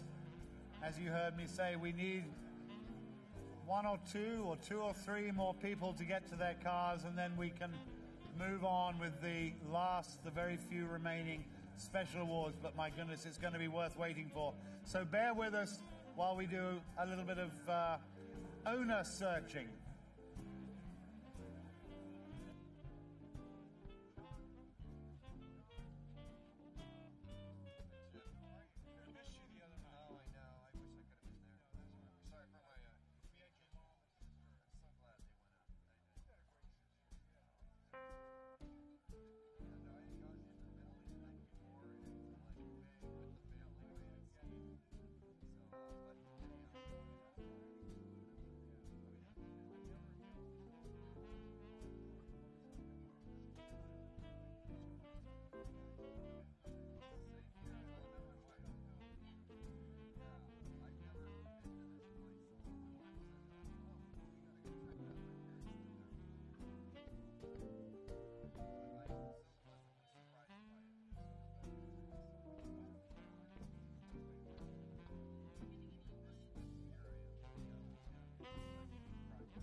We're actually now going to move to our Elegance Awards, and the first of them is the Gwen Graham Most Elegant Convertible, which today goes to the 1932 Lincoln KB Murphy Roadster, owned by John and Heather Mozart of Palo Alto in California. The Gwen Graham Most Elegant Convertible is awarded to the most elegant convertible present here today. Extraordinary. And the trophy is named for the woman who was involved in founding the Pebble Beach Concours d'Elegance. The award is sponsored by Lalique North America. And bear with us, we're going to chat about the car a little. This was the flagship model for the whole of Ford Motor Company in 1932. V12 engine. Tick. Around 50, long wheelbase. Tick.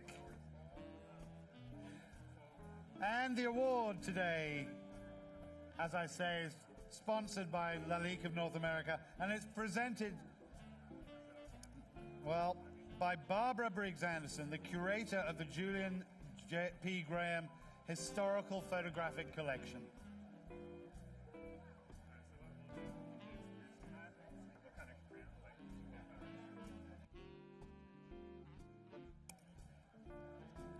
Congratulations to John and Heather Mozart. Thank you so much, and we'd love to see your car again. Great stuff.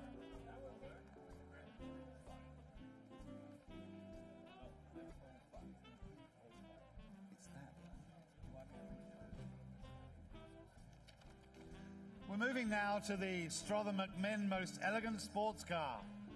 And this goes to the 1957 Ferrari 250 GT long wheelbase Zagato Berlinetta, owned by Lee and Joan Harrington of Bow in New Hampshire. The Strother McMinn Award is given to the most elegant sports car present. It's named for the respected designer, instructor, and historian who was chief honorary judge of the Pebble Beach Concours.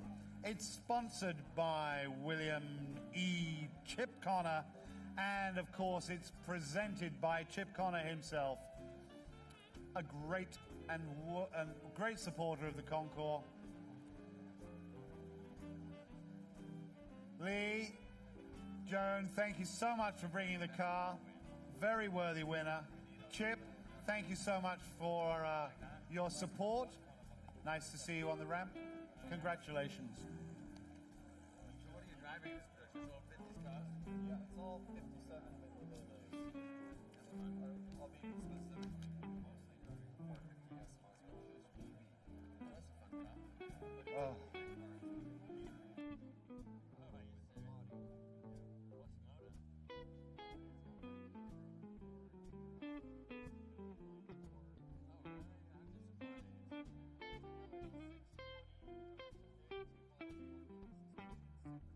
Right now we are presenting the Lucius Beebe Trophy, which today is to the 1910 Rolls-Royce Silver Ghost Fuller Double Pullman Limousine, owned by John Bentley of Harrogate in the UK.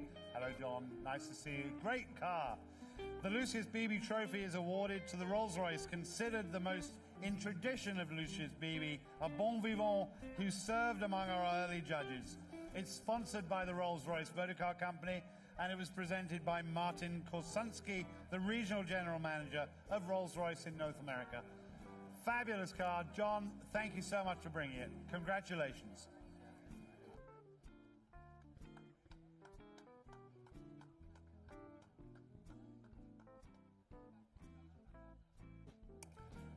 We'll move now to the Montague of Bewley Trophy, which is awarded today to the 1952 Jaguar XK120, the Gia Supersonic Coupe, owned by Bill Heineke in Thailand.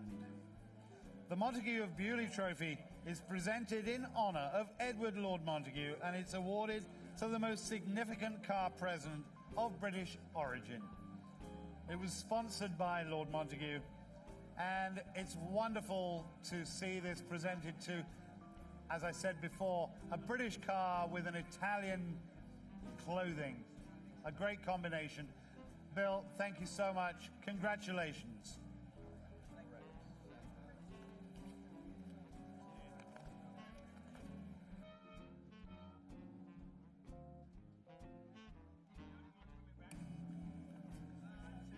The JB and Dorothy Nethercutt Most Elegant Closed Car Award goes to the 1937 Talbot-Lago T150C Figoni and Filaschi Teardrop Coupe, owned by Fritz Burkhardt in Switzerland. The JB and Dorothy Nethercutt Trophy is awarded to the most elegant closed car present today, and it's named for the couple who have won our top award, the Best of Show, a record-setting 6 times. The Nethercutt collection established the standards by which car collecting is worked today. Congratulations to Fritz Burkhardt. I've just done that.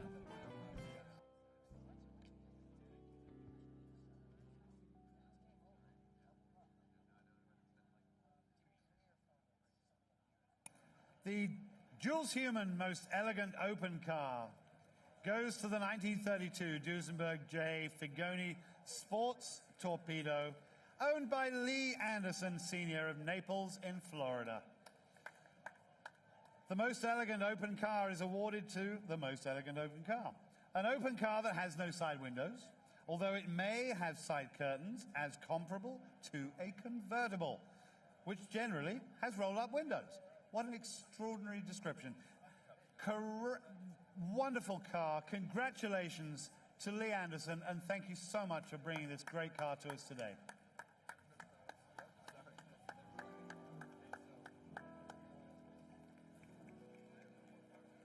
I see no more cars.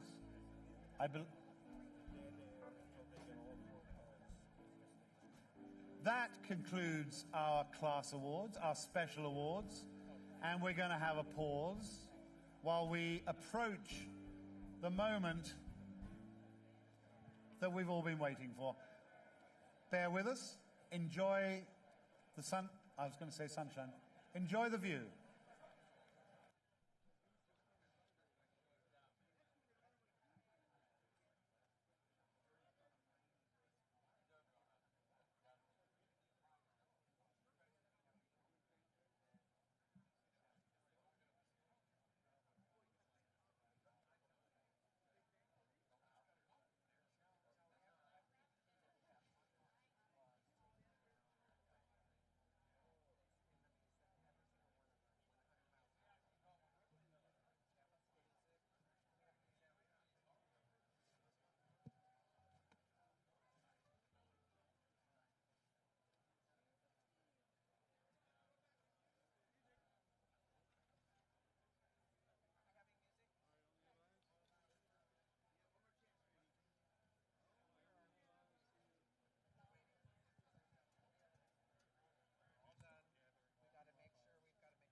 Well, the time is finally here. The Best of Show winner has been chosen, and the nominees are anxiously awaiting the final announcement at the end of the ramp.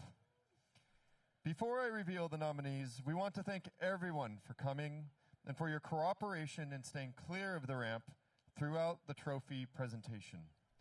After we take the official photographs, we will allow media crews to photograph and interview our 2022 winner. All right, are we ready? Here comes our chairman, Sandra Button, with the envelope.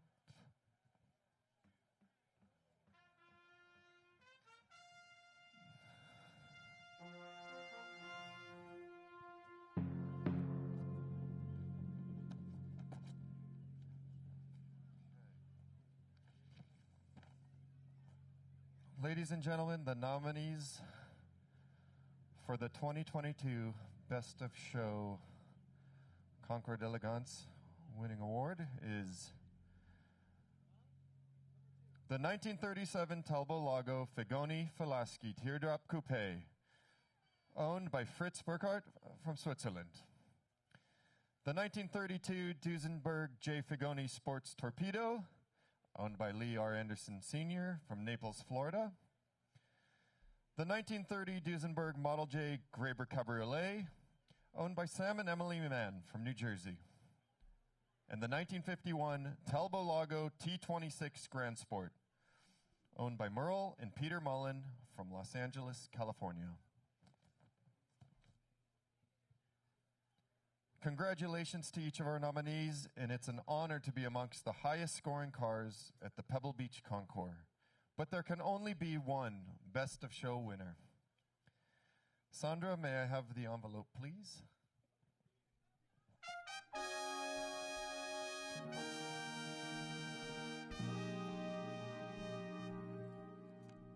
The 2022 Pebble Beach Concours d'Elegance Best of Show winner is the 1932 Duesenberg J Figoni Sports Torpedo, owned by Lee R. Anderson Sr. from Naples, Florida. Congratulations.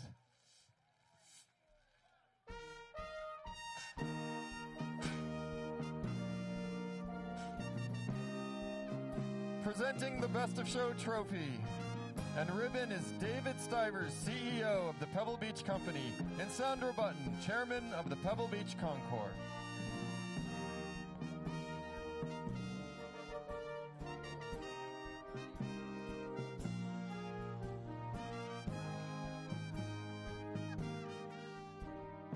Congratulations again, Lee R. Anderson Sr.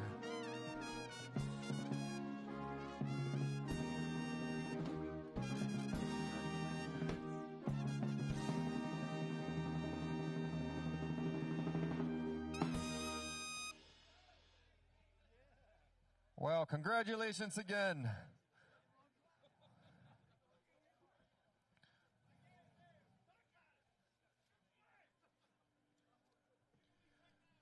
Oh, we have somebody climbing out of a rumble seat. We don't have rumble seats anymore, I guess for a reason, but they do look beautiful. What an absolutely stunning car.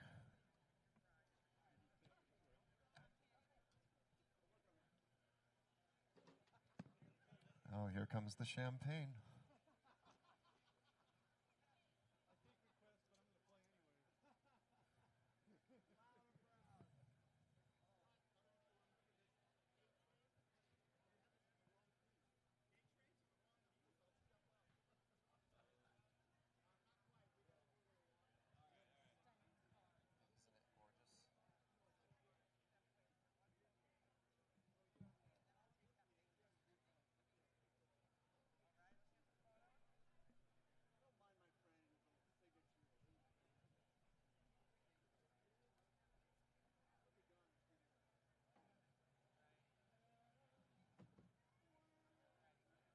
Okay, and to commemorate this special day, we have a few gifts for the winner.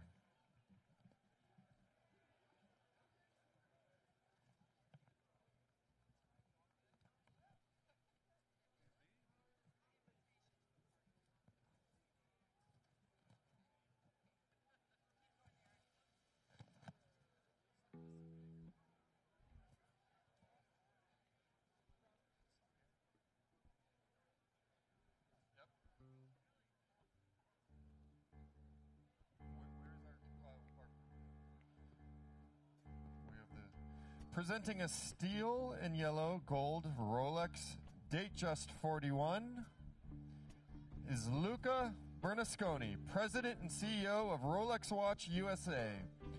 Rolex has been a partner of Pebble Beach since 1997 and is proud to be the official timepiece of the Pebble Beach Concours d'Elegance.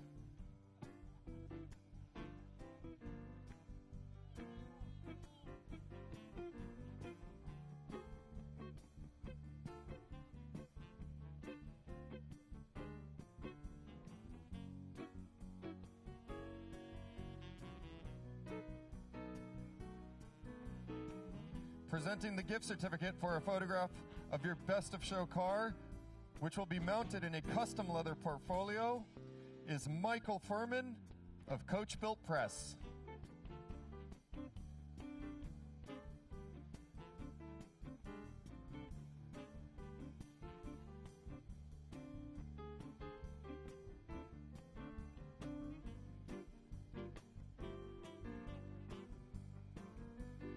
Okay, and presenting a bottle of Soul of a Lion is Georges Dow, founder of Dow Vineyards.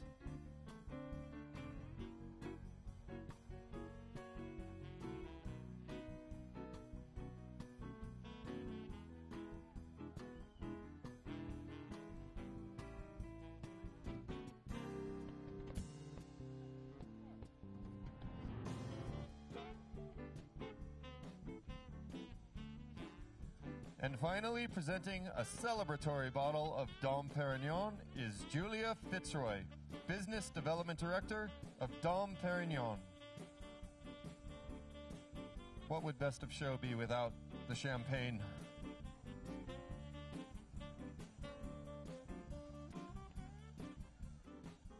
These gifts will surely be cherished. Thank you to all our sponsors. I think it's time we all grab a glass of champagne ourselves. And here comes Julia from Dom Perignon.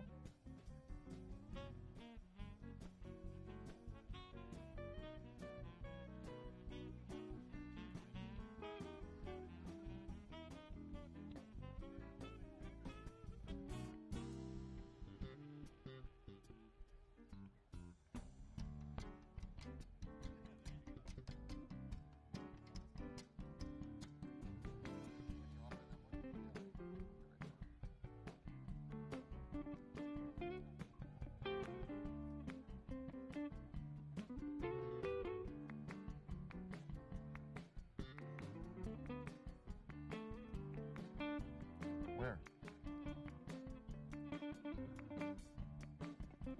Okay, well, these gifts will surely be cherished. And now, let's toast to the winner of the 2022 Pebble Beach Concours d'Elegance.